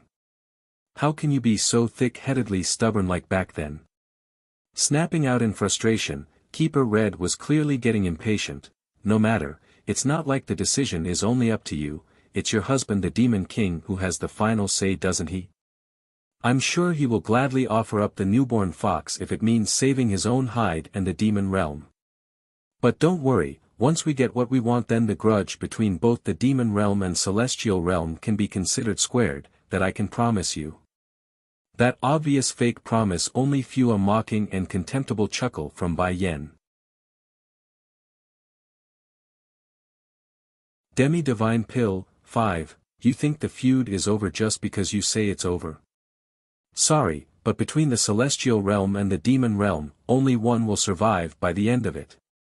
Bai Yen scornfully retorts. Ha!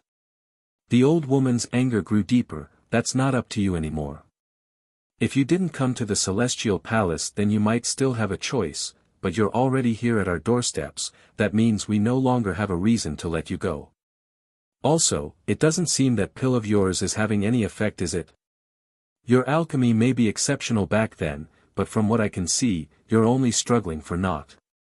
Is that right? It takes time for the demi-divine Dan pill to take effect, that's why she's willing to talk so much with the old hag. However, the more they spoke, the angrier Bai Yen was becoming, especially when she remembered that sad face of her child and the fact that the old coot got hit. It's then Keeper Red finally realized the gradually increasing power growing out of the girl from across herself. Going slightly white in the face, she grits her teeth.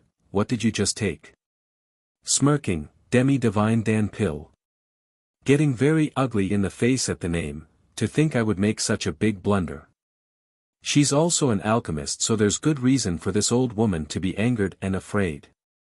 Though she didn't know exactly what the pill does at its core, but the increasing power level told her all she needs to know.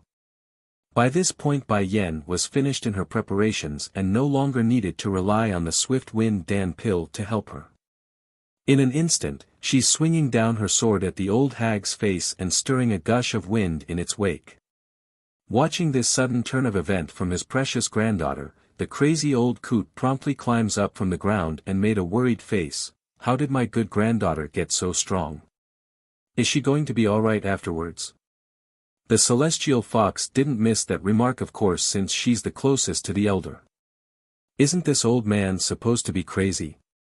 Why does he know so much? Moreover, he keeps calling mistress his good granddaughter. What is his relationship with her? Due to the small brain in her head, the celestial fox only found it painful and annoying to dwell on the matter, hence her deliberate attempt at ignoring the issue. I got it. From out of the blue, the old coot pats his own forehead like he's enlightened to a great idea. Without anyone noticing, he makes a run for the inside of the estate, seemingly going to get something.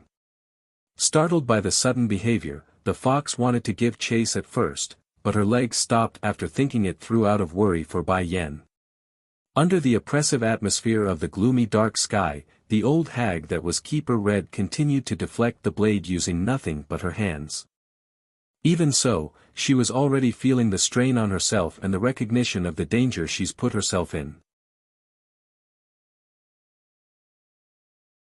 The death of Demi-Divine Lord. 1. Girl, you deliberately stalled for time just now, didn't you?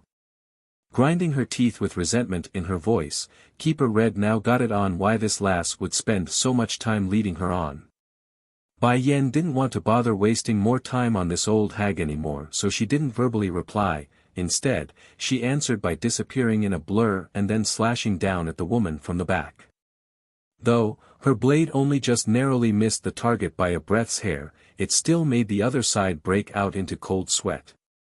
Humph, sneering with frustration in her tone now, so that's how it is, that pill is a forbidden drug to help your power grow for a short duration.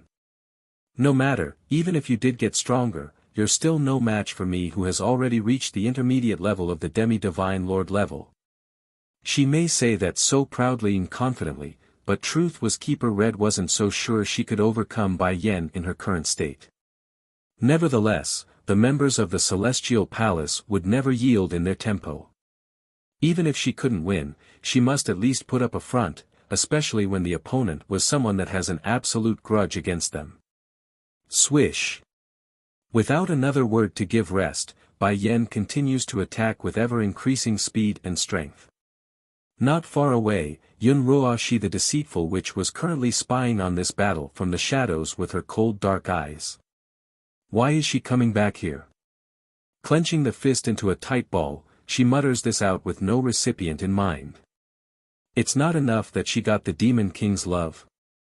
Now she also wants to come back and take what's mine away as well. If one could spew venom from their eyes, then this lady could most certainly do that right now. It's poisonous, just one glance and that's enough to tell she would murder for her goal. Me. Milady. Speaking was the maid from the rear, her voice meek and nervous while following closely behind. Shouldn't we go into hiding? Pa.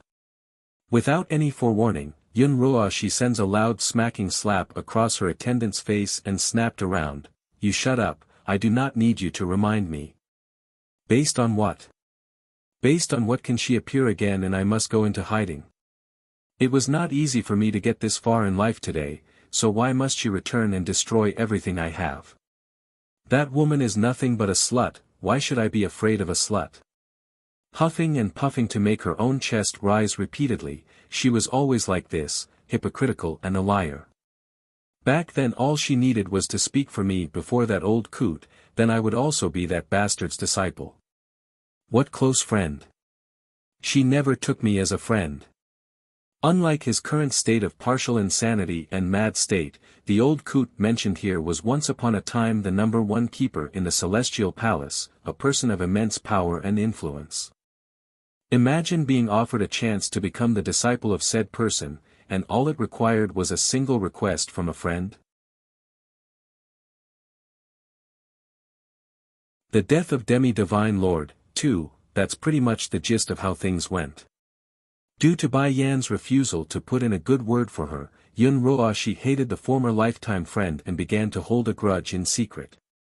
From initial disgruntled resentment, to pure hatred later on, that's how small-hearted this witch was inside. This is all retribution. If that old coot had taken me as her disciple, then none of this would have happened. This is all karma.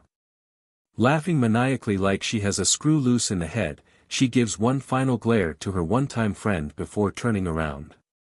In the end, this cowardly bitch didn't do nothing despite all those hateful words. Back over in the air, the old female keeper was starting to show signs of being overwhelmed under the constant attacks from all angles. Bai Yan, you ungrateful dog. Let's not mention the grudge between the demon realm and celestial realm. Your debt to Ruoxi alone is enough to make you offer up your daughter to save her. No reply came from Bai Yan, only an increased onslaught of attacks from the demon queen after that outburst. Back then she suffered incredible damage to her own body in order to save you. That act of kindness has cost her more than you can even imagine. She can't make an inch of growth because of you. Don't you feel even an ounce of remorse for what you've done? That finally drew a reaction because it's just getting ridiculous. Snickering a cold laugh, and who is this Yun Ruoxi? Save me, and how did she save me? Gritting her teeth, Keeper Red sounded frustrated. You forgot. When you didn't betray us yet, it was Ruoxi who saved you from the horde of demonic beasts chasing you. She risked her life to save you. And you, not only did you not give thanks to her, you even tried to defend those animals. That debt alone is enough to make you offer up a fox baby.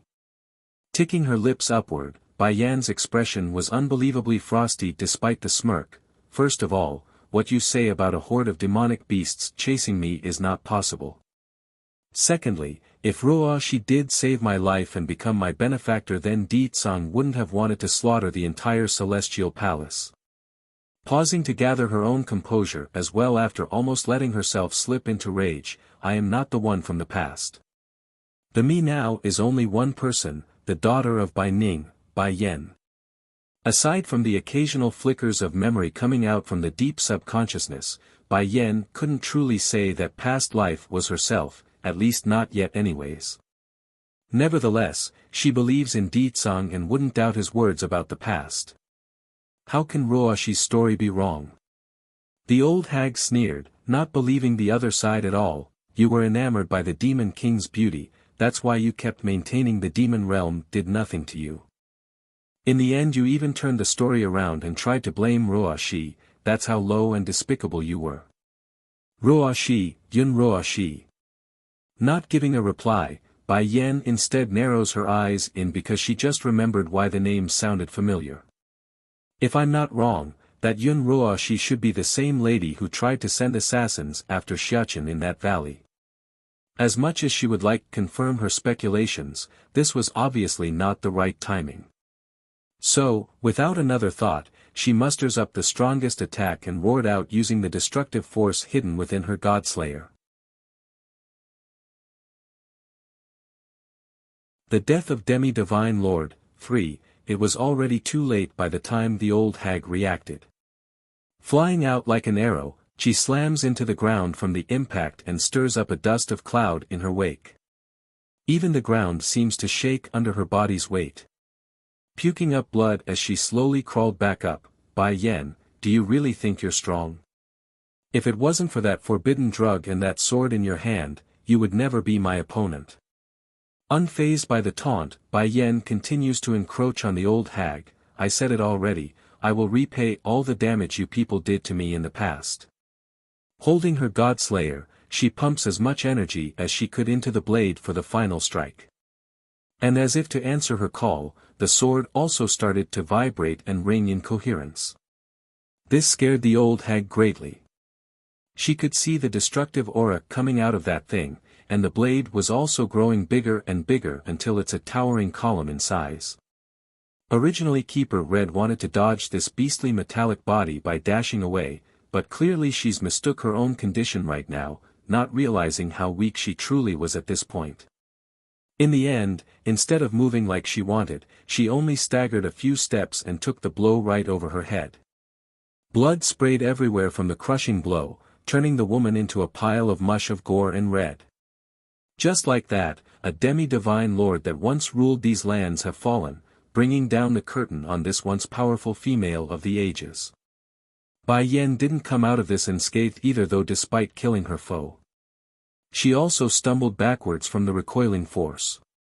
Using her Godslayer as support, she scans the surrounding area with her cold hard gaze until it eventually landed on the guardian knight Wu Ling. Frightened by the attention, the knight captain instinctively retreated to a spot further in the back. Keeper Red is dead. A demi-divine lord, Keeper Red is dead. She died by this woman's hand. Run! Without another thought, Wu Ling turned tail and tried to flee for the opposition direction. But there's no way Bai Yen would let the man run away after all the trouble these people have given her. Before the person knew it, Godslayer had already pierced into Wu Ling's chest and dyed his armor into a bright red color. Wu. Seeing how her mistress was about to fall, the celestial fox did what any loyal follower would do and rushed over to help lend support. It's very worried over that pale complexion. I'm all right, hoarse in her voice, Bai Yen manages to pull out a bittersweet smile. It's the effect of that pill. This is my first time using it, so the after-effects are bound to be heavy. Who am I kidding? If this is the second time, then I be dead at this point. Oomph. Coughing up blood from her mouth, she couldn't help but laugh at her own weakness. Oh right, where is that old man? The fox shakes her head from the question. It's a well-known fact she hated men in general, the old man being the same. However, it was Bai Yen herself who gave the order, so she could only comply. But since the old man was gone, there's no reason for her to catch up. Found it. It's then an excited voice came from the rear.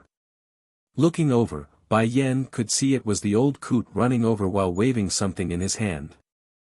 It's a white bottle which he quickly offered up. The death of demi-divine lord, 4, good granddaughter, drink this, be good. Staring at the presented object, Bai Yen asks with a hint of worry, this is? Sparking in those old eyes, it's something you gave me before, did you forget? Are you sure you didn't recognize the wrong person? She asks with pricked eyebrows. Bai Yen could tell First Elder and State Teacher both knew the ins and outs from 1,000 years ago, but never once did she hear about this grandfather from the Celestial Palace.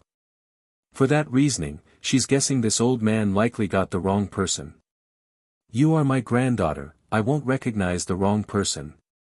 Bye, quick, drink this, it will make your body better again.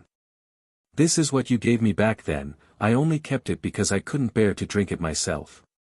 After saying that, the old coot once again offers it up with hope in his face, like it would crush him if she refused. Seeing this, not even Bai Yen could reject the offer, knowing what's at stake. Though it still worries her on the unknown content, she just didn't have the heart to hurt this old man. Taking it, she slowly pops the cork and took a whiff of the content. Immediately, a powerful fragrance hits her nose and sends her body feeling refreshed. This is, with surprise across the face, the lady almost couldn't believe what she's holding. Scratching that bird nest hair of his, I don't know what this is either, it's you who gave it to me back then. I saved it because I felt reluctant to waste it. That said, he then urges her to hurry and drink it. Without hesitation this time, Bai Yen swallowed the entire milky liquid in one full swing. She could tell it's something amazing, and she's right. Almost instantly, that stiff and unmovable body felt better, and those paralyzed limbs of hers began to move again. Bellstone milk. This is Bellstone milk. Bellstone milk, a miraculous liquid capable of strengthening an ordinary person's body and enhancing their recovery ability instantly. For this occasion, though, where Bai Yen was suffering the after-effects of a forbidden drug, she couldn't completely recover just yet. Nevertheless, it would just be a matter of time before she does so, thanks to this amazing concoction. Thank you, giggling with glee in those eyes, the old coot felt incredibly happy right now. you are my good granddaughter, my favorite granddaughter, of course I will give you everything I have now that you're back.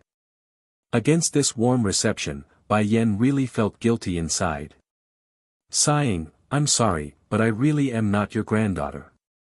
No, you are Bai, my granddaughter, I would never recognize the wrong person. Now getting a bit hysterical in his tone, the old man refuses to listen and grasped onto the lady's shoulder, those eyes firm and unyielding. Knowing it's pointless to argue on the topic, Bai Yen figured the best option would be to return to the city first and ask those who are more informative. Perhaps this old coot was right and she really was his granddaughter. After all, it's like she had any reason to refute the claim either. Granddaughter, seeing the girl had gone quiet, the old man started getting all anxious and pitiful in the voice. I really didn't recognize the wrong person, please don't leave me, okay? Don't worry grandpapa, I won't leave you again. In the end Bai Yen could only play along against those puppy eyes. It's not like she's going to lose a chunk of herself for acting as his family. Turning that sad face into a happy one again like a mask change, good granddaughter, I won't let those bad people hurt you again, I will definitely protect you.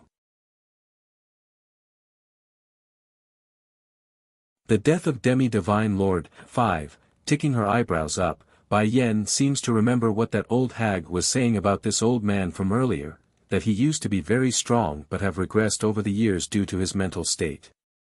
Grandpapa, can you let me examine your body? Bai Yen asks with a gentle voice that was akin to sugar to the ear. Of course, nodding repeatedly, what do you need to check? I will use my spiritual feelers to check the inside of your body. All you have to do is relax and not resist me. She says while slowly standing up from the ground. In an instant, the old coot could feel something seeping into his skin and swimming through his internal structure. Huh? Showing a tint of surprise in her eyes, Bai Yen appeared puzzled by what she found. Generally speaking, those who can't grow and become stagnant in their strength is because their meridian veins are blocked by something, but your body is perfectly fine from my examination. Can you tell me when your mental stability started to wane? What's going on here? This doesn't make sense at all. Shaking his old head like a rocking drum, I am not crazy, I am not crazy. Why are you saying I'm crazy like those people? I'm not crazy, I only want to find you. Seeing how antsy the other side was becoming due to her own words, Bai Yen hurries to calm the old man down with her soft cooing voice. Okay, you're not crazy, it's those people framing you. Yes, they framed me. I'm not crazy. Puckering his lips into a duck shape, the old coot still sounded unhappy based on the grunt he made. You don't have a place to go back to now, so why don't you return with me to my home? Bai Yen offers with a smile. Nodding heavily, okay, I'll follow my granddaughter anywhere, as long as you're with me then I'm happy. That actually brought the lady into a chuckle due to how sincere and honest it was. Nevertheless, the desire to find out what's wrong with this strange old man still lingered in Bai Yan's heart. It's too strange, a condition that shouldn't be happening. Mother. It's then a young excited voice calls out to her from the back. Before the woman could react when she turned, a soft and small body had already thrown himself into her stomach and causing her to fall backwards from the impact. Warm in her face upon recognizing it's her own son, thank goodness you're alright, but how come you're back so fast? Grinning like a child that he was, Bai Xiachen looked like a proud little boy that wants to be praised and patted on the head. Mother, me and Dragon Flame set that herb mountain on fire. We also killed many of the defenders there, so we decided to come back to you before those keepers find us. Such a pity we couldn't take all those herbs. Mother would have been so happy if we brought all those ingredients to her right now. Happily obliging her boy's wagging tail appearance, Bai Yen has never been one to be stingy on the pampering. That's a smart choice, Xiachen. It's not a good idea to face those keepers alone. And I know what you're thinking, those herbs in that mountain isn't very good compared to the ones in the Sky Mountain. You don't have to look so disappointed on not taking everything. Really? Almost stunned in his little face, Bai Xiachen looked like a boy that got caught doing something naughty at being read so easily. But Dragon Flame gathered some of the herbs before we burned it. Does that mean Mother don't want them anymore? Almost breaking out into a laughing fit over her boy's silly behavior, Bai Yan really had to hand it to this son of hers. Of course not, you silly, how can I not want the things you brought back? Smooch using action to express himself, Bai Xiachen directly gives the lady a peck on the cheek before breaking out into a happy grin again. Mother is the best, I love Mother the most. The death of Demi-Divine Lord, 6, leaving those arms after making that face, Bai Xiachen eventually took notice to the old man. Lighting up in the eye, Grandpapa, what are you doing here? Where did you run off to before? Did that bad woman hurt you? Startled by the recognition, Bai Yan speaks up with surprise in her voice. Xiachen, you know the grandpa? Nodding seriously, Mother, do you remember when you came to save me and Dragoni that time?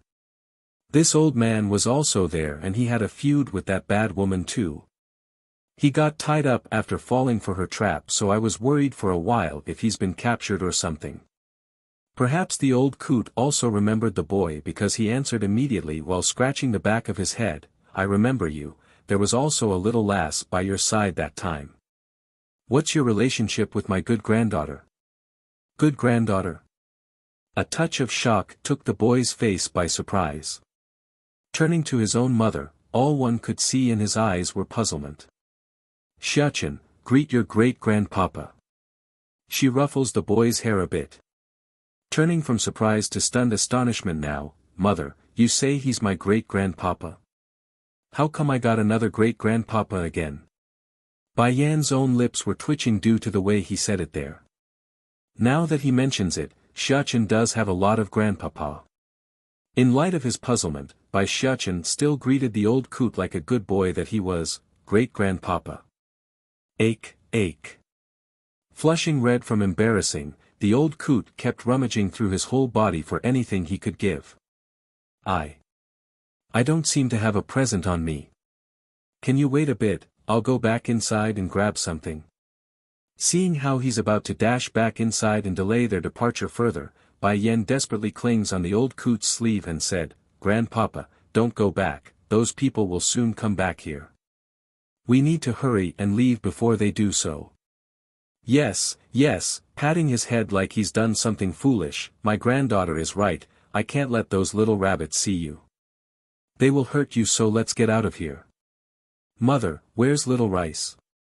It's then Bai Xiachen decides to jump in and ask after not finding the familiar feline around. I told him and Xing Yi to go back first. I estimate they are already at the city and inside the palace waiting. Lighting up with anticipation for their reunion, the boy couldn't wait for his friend to return to his side. Then can we go back now? I miss everyone, especially my little sister. Then let's go home. Holding her boy's hand, Bai Yan leads the way with her glorious smile. By the time the keepers returned to the celestial palace, all that remained to welcome their arrival were the carnage of the battle's aftermath. There are bodies littered everywhere and the stinging odor of char and smoke from the back mountain lingering in the air due to the huge fire that's still burning. Hurry, go in and see. One of the elders exclaimed after seeing the mess. The pretentious Yun Roashi, 1, Keeper read. The complexion of Keeper Sky suddenly changed once he noticed the familiar body among the pile of corpses. Though the limbs are mostly crushed and the face deformed, that robe was all he needed to know in order to confirm the individual's identity. It's Red, Keeper Red has been killed. A grim expression filled the rest of the keepers like it's a plague. Unlike in the past, nowadays there aren't many who could reach the demi-divine lord level, and once they do, the individual would be revered as a keeper in these lands. Imagine having someone like that being so easily murdered today. What would that mean for the rest of them? The answer would be obvious, they are all in danger of being killed at a moment's notice. Who is it, who killed so many of our people? And who killed Keeper Red? The crowd got eerily quiet in that moment until the bristling sound of the wind could be heard. Right, where is Roashi? The yellow-robed keeper suddenly asks with a frightened face. Right, we need to find Ro Shi, we need to see if she's all right. She is the hope of us all. Another chimes in with equally anxious tone. If anything happens to the girl, then we will be the greatest sinners of the celestial realm. Many helped rummage through the battlefield for signs of the girl, but in the end they didn't find anyone remotely resembling that witch. Quick, she might be somewhere else if we can't find her here.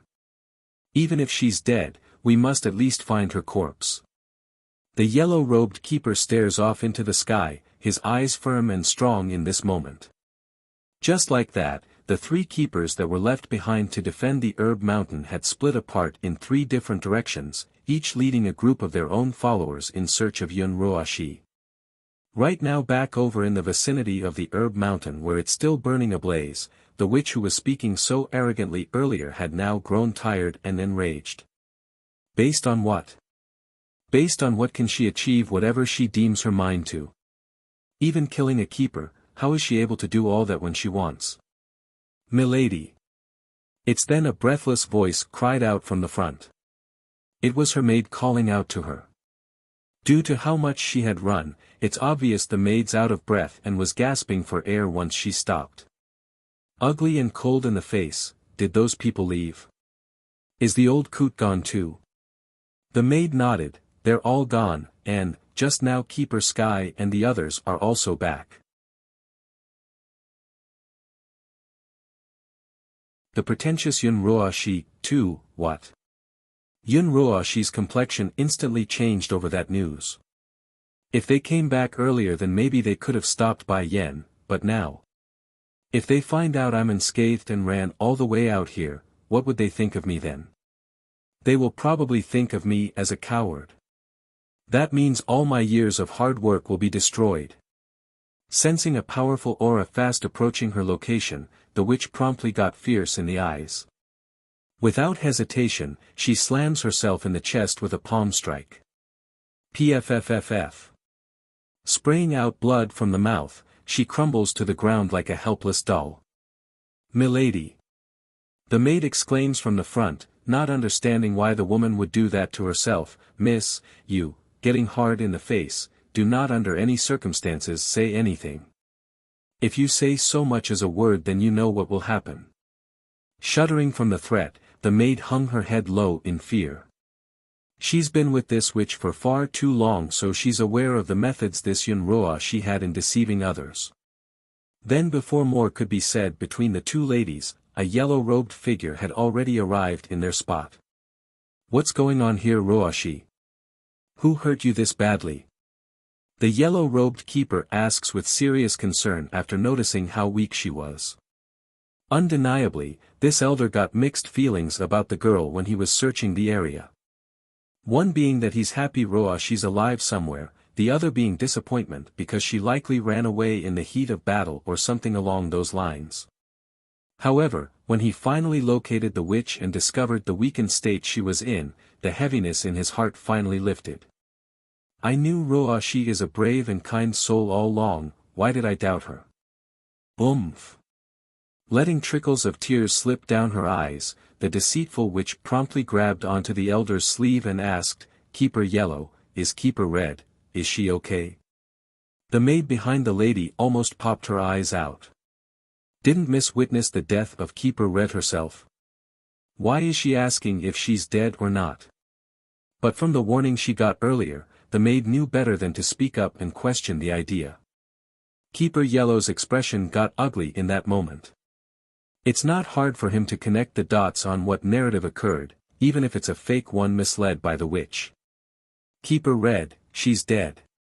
In that moment, Yun Roashi's grasping hand froze. Then as if drained of life, she dropped them and started to laugh silently. There are tears flowing out of her eyes in drove, which made her appearance all the more believable. It's all because of me.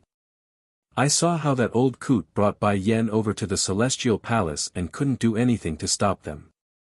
I begged her to spare Keeper Red's life, but she refused and attacked me, pausing like she's losing her voice due to all the sobbing. It was Keeper Red who saved me in the last second. She told me to run away because I am the hope of everyone in this world. I wanted to stay and help even in my weakened state, but I also knew my existence is more important than my own self-interest. I'm sorry, Keeper Yellow, this is all my fault. I should have been there, I should have stayed. I.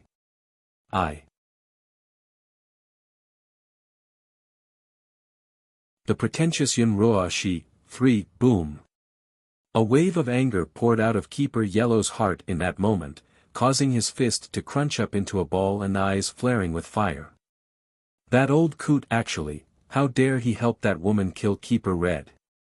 It's true, aside from our lord and that demon king, only that old coot has the powers to kill us keepers. There's no way the celestial lord will do something like that, nor can Demon King Deetsang come here while he's at the demon city. He really betrayed us for that adopted granddaughter. Ruashi, you've done nothing wrong. You defended the celestial palace when those people had criticized us, that proves you are a kind-hearted girl. Besides, you left not for the sake of yourself, but everyone in this world as a whole. Even if we were to change place with Keeper Red, we would also send you away like she did. Anger has already taken over this elder's head, so the flaws in that story were easily able to slip past him. For one thing, why would the old coot want to kill her, and then let her escape to the mountain? That doesn't add up already in that regards. Why not hunt her down after killing Keeper Red? And there were many more flaws not listed, but at the end of the day, if this keeper had spent even a minute going over the issue, he would be able to point out all the major lies here today. But he didn't. Why? It's because he trusts this witch way too much to the point of being blind. Keeper Yellow. Looking all pitiful and sad in her face, you don't have to keep comforting me, this is my fault, I was the one who saved Bai Yen back then. If I didn't save her then none of this would have happened. I tried to go speak to her, use logic to persuade her, but she didn't listen. Then when I brought up the subject about using a young fox's blood to heal my body, she flew into a rage and wanted to kill me. I honestly didn't think she would be so stubborn and thick-headed. After saying all that, she once again lowered her head and began to sob, which hit the elder's heart like a sore spot. That wretched woman is a real ungrateful dog. You saved her and still want to kill you? Grinding his teeth, Keeper Yellow swear he's never seen such a shameless person before. Meanwhile on the other end, Yunroa was elated inside after finding success to her story. I never wanted power. I only wanted the fox blood for the sake of this world. I know, I'm the only hope of everyone and must regain the ability to grow stronger, otherwise there will be no one to solve the incoming calamity. In the end it is I who is the useless one for not being better. Talk about being deceitful. It's bad enough this witch stole Bai Yan's identity by using that crescent moon amulet she got as a gift, now she's going with the story of wanting to be a savior. If anyone were to be a coward here, it would be this Yunroa Shi. She would run at the slightest hint of danger, that's the sort of person she was. The pretentious Yunroa Shi, 4, soft in his tone, Roa Shi, you can rest assured, we will do everything in our powers to let you cultivate. Even if I have to tie them up, I will bring Bai Yen and Deetsang here to give birth to a daughter for you. That shook the lady's heart, not because she's moved, but rather she's feeling bittersweet inside due to the words she couldn't speak. If so then the world will be saved. What a good girl she is. When finding out she can cultivate again, the first word she says isn't about being able to grow again, but of being able to save the world. The Lord must be blind to not see what a kind girl she is to not choose her. Go back and rest first Roa Shi, your injury must be tended to. Me and the other keepers will handle the matter from this point forward, you don't need to worry. The elder's voice was loving and gentle to the ear.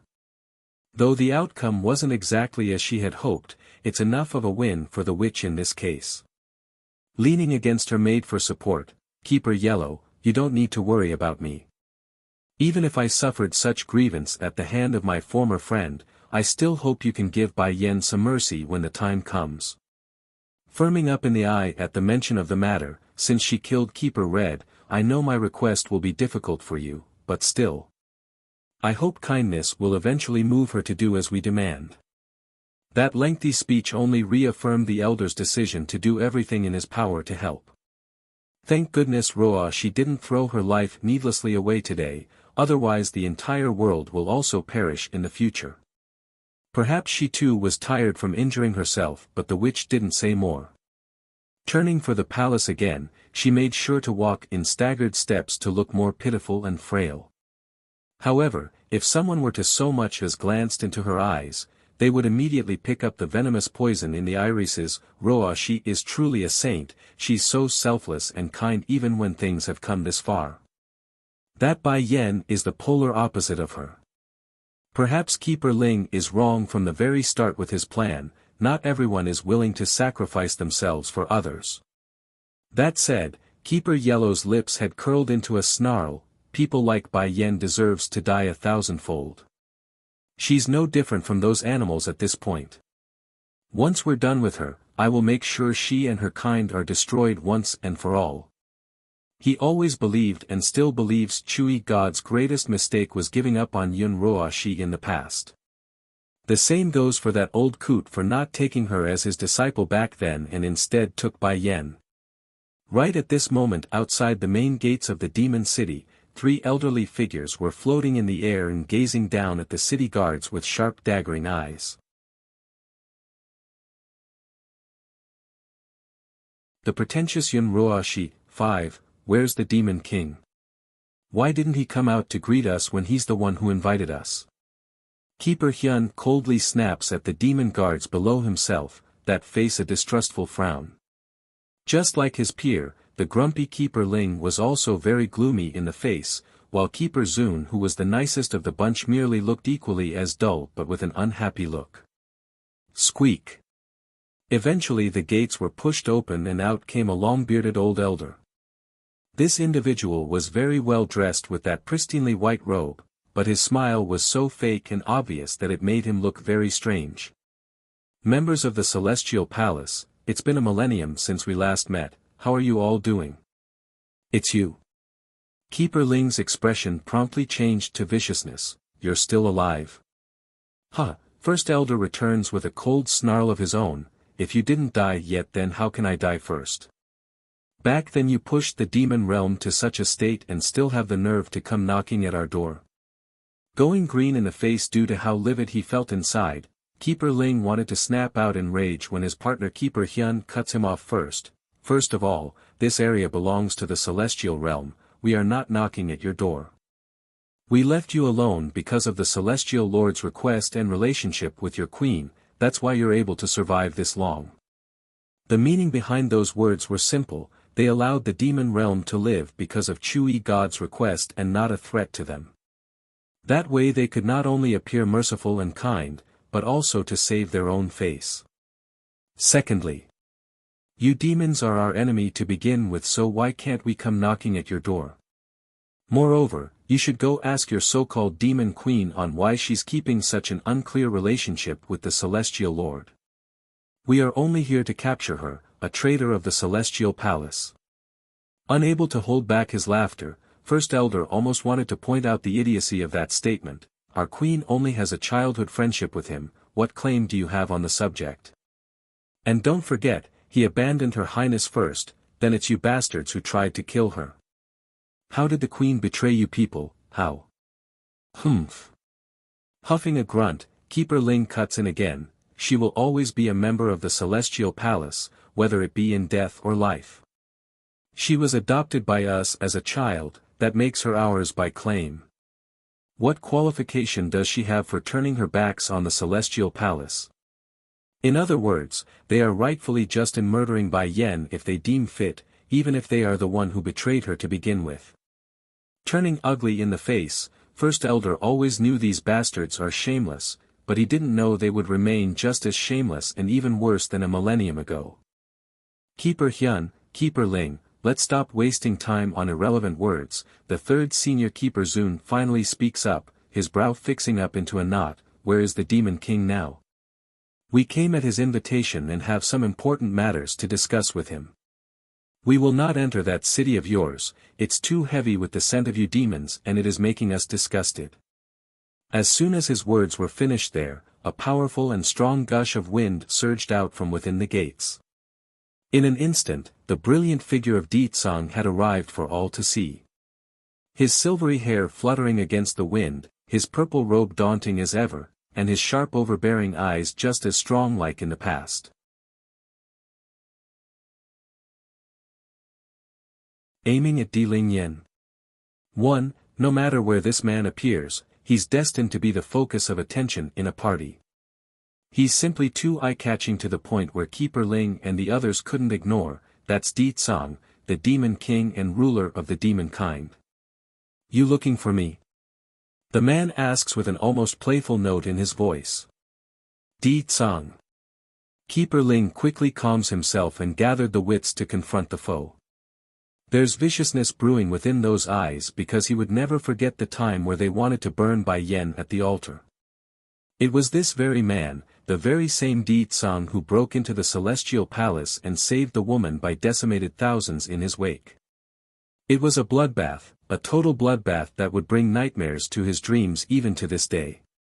And back then they still had the support of Chui God, but now. Demon King, you invited us here and we have answered that request, now explain your purpose. I don't believe it's just to reminiscent about the past by asking us to come. Keeper Zun, the kindest of the three, asks with clenched fists. He's equally as tense and rightfully so. Showing a surprised face in return, Di Tsang almost seems shocked there. I invited you to come here, how come I didn't know? The look on his expression didn't seem fake, so it instantly left the three seniors gawking their eyes out. Di Tsang didn't invite us? Then who could it be?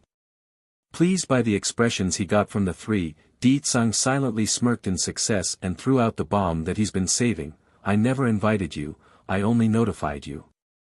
Inviting someone and being notified are two very different concepts. The former could be declined, while the latter couldn't. Keeper Ling's face was already very ugly to begin with, now he's practically steaming. This bastard dared to humiliate us. Wait. Keeper Zun raises an arm to stop his peer from attacking. Demon King, we have come because we have business to discuss with you. Chuckling menacingly, Di Tsang didn't give a clear answer, only staring coldly at the old elder who finally decides to get down to the main business. 1,000 years ago, someone once told us that the great calamity is coming. Whether it be the demon realm or celestial realm, all will suffer and face destruction. And the only way to save everyone is Ruoshi. Unfortunately, the girl suffered a grave injury in order to save your wife back then. She's still not healed due to that incident. Now getting dark in the eyes at the mention of his wife, Di Tsang's tone also got colder. And what does that have to do with me or her? She saved your wife, shouldn't you hold some responsibility for her misdeed?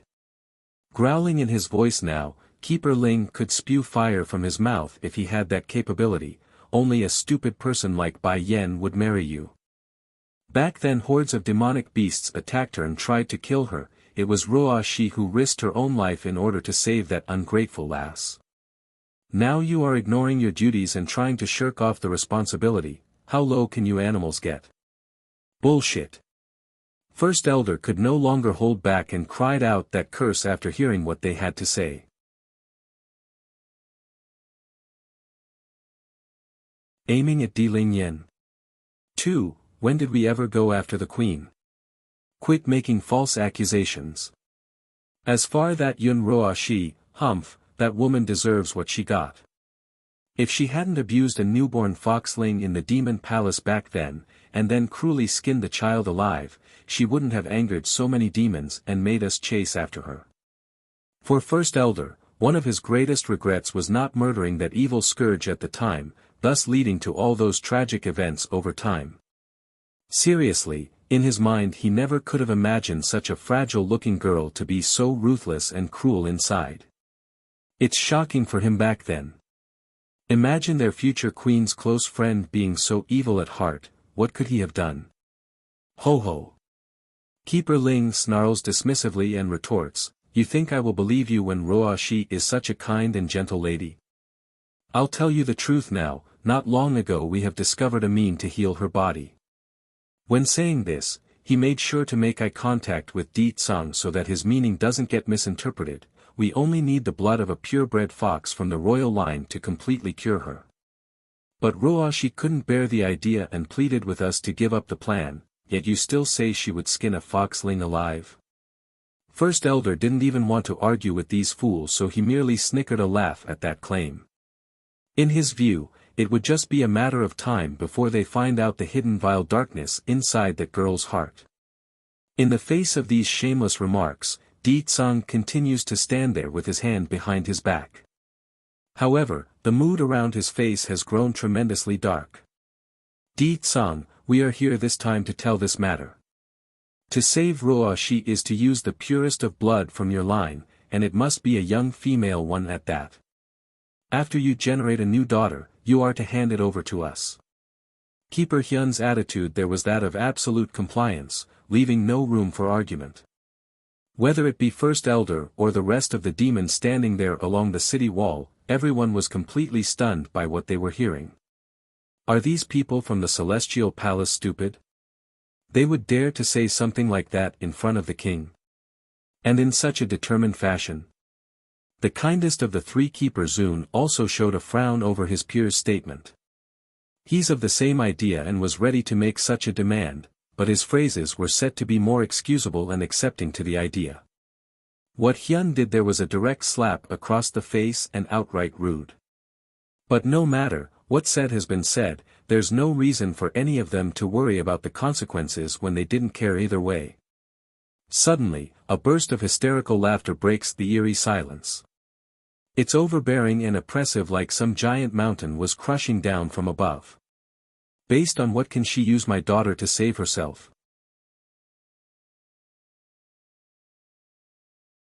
Aiming at Di Lingyan. 3. Because Roa Shi is the only one who can save us from the calamity. Keeper Ling's face sank. Demon King, is it not worth it to trade a daughter for the safety of your entire race? As long as you're willing to do as we wish, then I will personally promise the prolonged peace and safety of your family and relatives. Raising a brow over that remark, Di Tsang's eyes were filled with dominance and disdain. If I can't even protect the demon realm and need to use my own daughter to save it, then what good am I? I might as well forfeit my position right now. You're really going to forsake your own kind for the sake of a daughter? Keeper Ling cries that out with clenched teeth, not believing the level of selfishness the other side had. Turning to the pompous and rude old man, Di Tsang suddenly replies with the weirdest answer he could say, I cherish my own life a lot. Cherish my own life? What does that mean? We only want his daughter, not his life. All three keepers were thinking this and didn't understand where that idea came from. The children are my wife's lifeblood, and my wife is my lifeblood. I cherish my life, so why would I offer it up? That said, a surge of powerful killing intent blasts off from Di Tsang's body and creates a torrent of dark clouds above his head. If I have to choose between one or the other, I will only choose her. What about the demon realm? In my heart I only have my wife. Keeper Ling, who has never been good on his temper, exploded. He went from green to red, then red to white, then from white to blue. That's how outraged he was right now. Do you hear that? This is your king. The one you all swore loyalty to is abandoning your well-being. How can any of you fight for him? In light of the powerful and reasonable questioning from his viewpoint, the demons gathered here today only ignored the senior's words and didn't bother to give any eye contact. Fools. All are fools. Stomping his feet like a loose cannon, Keeper Ling didn't get it at all. He doesn't understand why these demons would follow someone so ruthless and cruel in his eye. But then he didn't have time to dwell on the matter because something more urgent was requiring his attention. Right exactly then, the token hidden within his sleeve had activated and created a burning sensation to catch his attention. This item was a messaging tool given to him by Keeper Yellow. It's to inform the three of them something major has happened at the Celestial Palace and required their immediate return. It can't be, something happened while we were gone. Seeing their brethren not speaking any more from out of the blue, Keeper Zun and Keeper Hyun both showed a frown. Then looking over to the old man's hand that was holding the token, they both realizes it couldn't be good. Is something wrong? Keeper Zun asks with a tinge of worry. Something happened back at the Celestial Palace, we must go back now. The faces of the two both changed over Keeper Ling's word. Something happened to the Celestial Palace. There's so many keepers there, what can happen?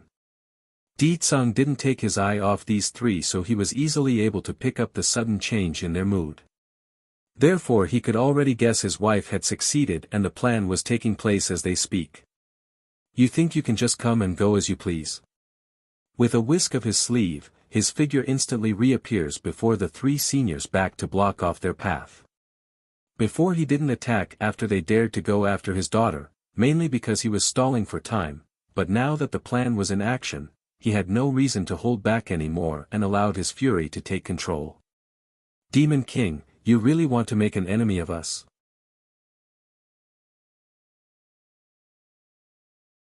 Aiming at Di Lingyan. 4. Due to how urgent he was in getting back to help, Keeper Ling's attitude had grown frantic and threatening in hopes of making Di Tsang move aside. Me and the celestial realm are enemies to begin with, 1,000 years ago I was, now the same. Yet you come and want peace. Ha ha ha. In other words, whatever these idiotic bunch was trying to do was pointless to begin with. Di Tsang never intended to make peace with these bastards. Di Tsang, if your strength was the same as a millennium ago, then us three might have perhaps been wary of you, but now you're no longer a threat to us. Want to make us stay? Dream on. Smirking with a derisive note in his face, Di Tsang clearly thought otherwise. Even if I can't kill you three today, I will still make you leave behind a limb or two. Want to leave? Sure, leave behind a leg or an arm first, then perhaps you can leave. Keeper Hyun, Keeper Ling, stop wasting words with him. If he won't let us leave, then just kill him, then we'll leave. Keeper Zun states this with dark menacing eyes, something which this elder normally doesn't show in his usual mood. Perhaps they are just that confident, or they're just that self-conceited, but the three here still hasn't connected the dots yet. In their view, only Di Tsang has the power to threaten them, but even then, it's impossible to overcome so many keepers at once. That leaves only one other person capable, and that was the prophet from way back informing them of the calamity. But ever since then the person has disappeared from this world, never to be seen again, meaning that speculation was also out of the question. Meanwhile inside the demon city, a sneaky little figure was sniveling around in the shadows and had overheard everything. Without hesitation, this individual had snuck away again by taking advantage of the fighting between Di Tsang and the three keepers. Minutes later, back inside the palace. High above an old peach tree, Di Lingyan had just finished picking one of the fruits with her small little hands when she poked her head out from the leaves. Here, catch second brother. Unfortunately, right as she's about to throw the object down within her tiny hands, that little leg slipped and sent her tumbling downwards for the ground. This was a very dangerous situation and it sent the maids nearby flying in horror. They wanted to catch the princess, but it was none other than the round. The maids present jumped at this dangerous situation, both frightened and shocked by the critical moment, but it was another little body that made it in the nick of time. Plump! Landing right atop of the big roundish body from the top down, the baby girl was all fine and dandy from the impact. However, the poor baby boy on the bottom wasn't so fortunate. Di Jin Tian almost cried with those tears trickling in the corner of his eye. Second brother, are you all right? Ling Yan asks after climbing down and patting the dust off her pretty dress. Climbing back up with reddish color along his eyes, I'm not hurt, it's good that you are all right. Big brother said that I'm a small adult already, I can't keep crying and need to protect my little sister. Princess. Just then, a series of hurried footsteps came from the side and catches the kid's attention. Madam, are you calling me? Ling Yan asks with big innocent eyes.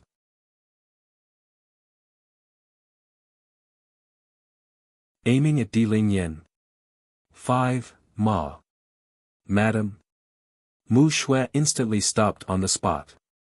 She could already see the mocking glances coming her way from the other maids, so it was very awkward. Little princess, why are you calling me madam?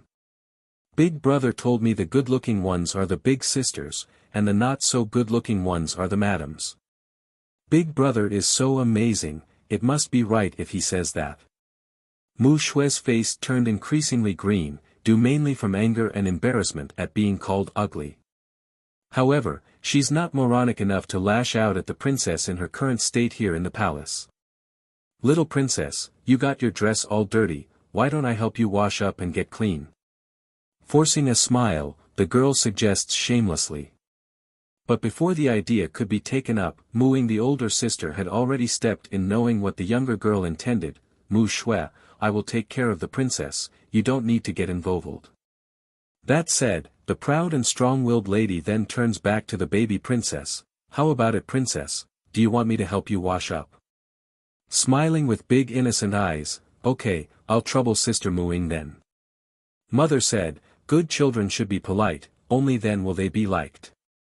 Now Mu Shui could no longer hold back the disgusted and venomous light in those eyes of hers. For one thing, it's widely recognized among her leopard tribe that she's the better-looking one.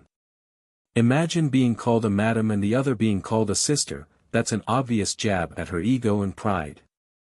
It can't be, is the princess as blind as the king? Little princess, holding her breath in order to suppress the anger, how come you call Muing a sister while calling me madam? Biting her thumb like she's being lectured, Di Lingyan answers honestly with a look of worry, but Muing is better looking than you. Although they are not anywhere close to being as good as mother, but at least Mu Ying's scent doesn't put me off. Yes, the main reason the baby girl doesn't like Mu Shui was because of the scent she gave off. It made Di Lingyan uncomfortable. Heck, if it wasn't for her own worry of bothering Di Tsang, the peachy girl might have already driven the conceited leopard girl away by now. Impudent. The nearby guard snaps out with annoyance, how dare you? If the princess wants to call you a madam, then you are a madam, how dare you question her highness? As resentful as she was, Mu Shui kept silent and merely clenched her fist in frustration. This demon soldier is also a servant, how dare he scold me? I just want to help the princess wash up, there's no other meaning. It's Muing who is always trying to compete with me, she attempts to explain. This woman must also be going after the king, otherwise why else is she always seeking the princess's grace? She's just like me, wanting to be a consort. Come princess, I'll take you to go wash up now. Muing wants to pick up the baby girl but was taken aback when Di Lingyan ducked to one side. Mother said, only good children will be liked. I can walk, so I will do so on my own. I don't want mother to be angry at me for constantly riding on others. After this speech, the little peachy girl didn't say more and toddled forward. Though her steps are still wobbly from a lack of practice, she nevertheless managed to not fall this time. Meanwhile in the back, Mu Shui glared out in disgust and contempt at this scene. In her view, demons should be able to run and walk very early on. Having 2 years of life and still being unable to walk was a humiliation in her eye.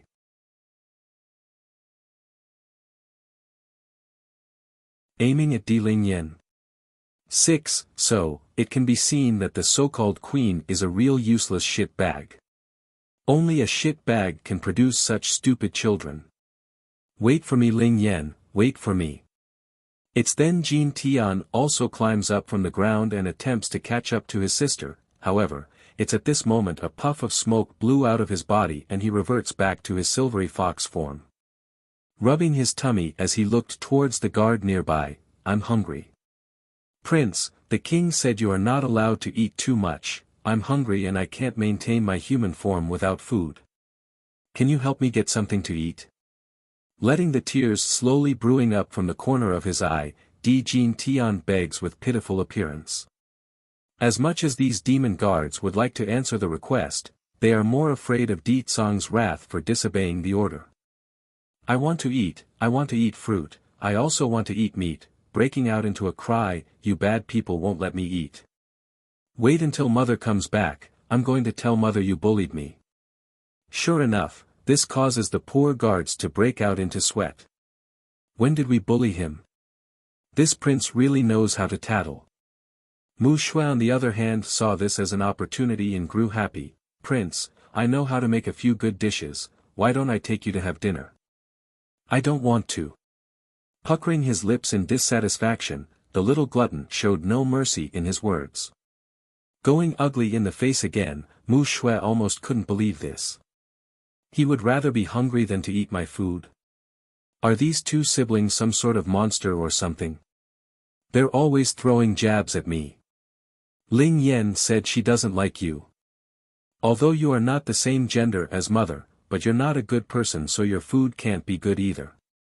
You will try to poison me. This time not even Mu Shui's restraint could hold back her humiliated emotions. This little shit dared to insult me again and call me a man. Just you wait, I will skin you alive once I get the chance. For the guards stationed here to watch over the prince, not even their well-trained self could hold back the laughter anymore. Over time they've also disliked Mu Shui and the attitude she portrayed before them, but never did they expect to get payback on the leopard girl in this manner. Heck, the only reason they didn't go report Mu Shui's behavior was due to all the fuss lately, otherwise the matter would have been dealt with long ago by now. Your Highness is jesting, how can I poison you? Scratching the back of his head, but Ling Yan is usually smarter than me, so she can't be wrong. She said you want to poison me and that dying by poison is very painful on the tummy. I'm afraid of pain. Dare to say, the real reason behind him not wanting to eat Mu Shui's food was because he's afraid of getting a tummy ache. First it was the princess insulting her, then it's this brat making fun of her. No sensible person would want to take this. In the end Mu Shui could only march for the exit with tears almost seeping out of her eyes due to the humiliation. I'm hungry, lying there pathetically after shooing away the fly, Di Jin Tian once again cries out for food like a hopeless baby.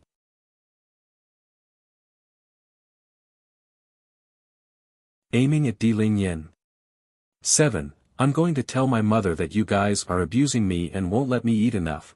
Looking at this small silver fox rolling around on the ground and making that face, these men just didn't know what else to do. This. Prince, why don't you go to the kitchen and steal some food for yourself? We will pretend we didn't see you. Then when the king seeks to punish us, it will only be for watching over you poorly and not indulging you in the crime. A visible burst of light explodes out of Jin Tian's greedy eyes then. Almost jumping up from the ground, he toddles toward the kitchen with immense vigor. This utterly and literally stupefied the guards in the background. They knew the little prince was a glutton, but not this gluttonous. Outside the palace, Mu Shui was still very much disgruntled as she kicked the rocks along the courtyard. Mu Shui, what's wrong? Why are you acting so unhappy and kicking the rocks here?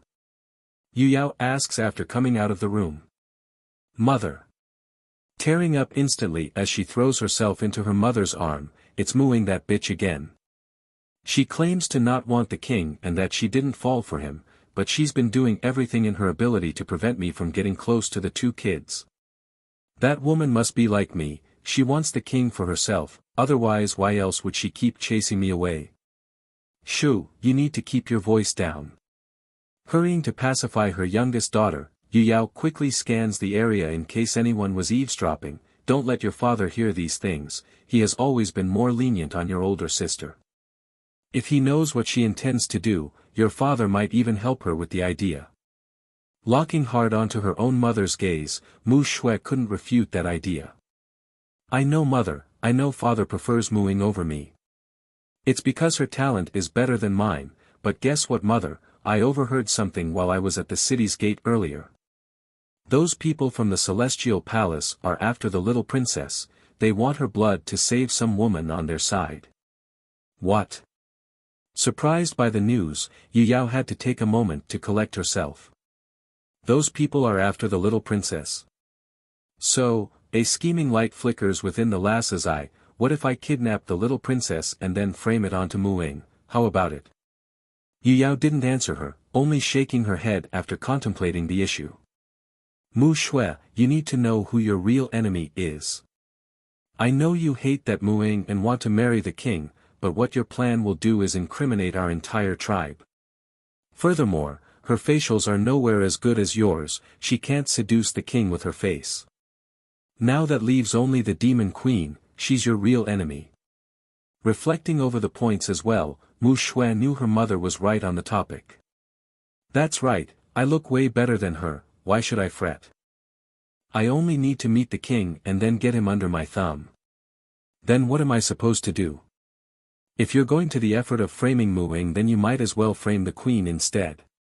We all know the king loves his children dearly, imagine the queen being at fault for the child's death. You're tuning into the Han Li's Wuxia Adventures YouTube channel. We're so grateful for your support, and don't forget to subscribe to join us on this incredible journey through captivating stories. Your generosity through donations truly makes a world of difference, as it's the primary source of revenue that allows me to expand and enhance this channel for you. Thank you from the bottom of my heart for being a part of this adventure.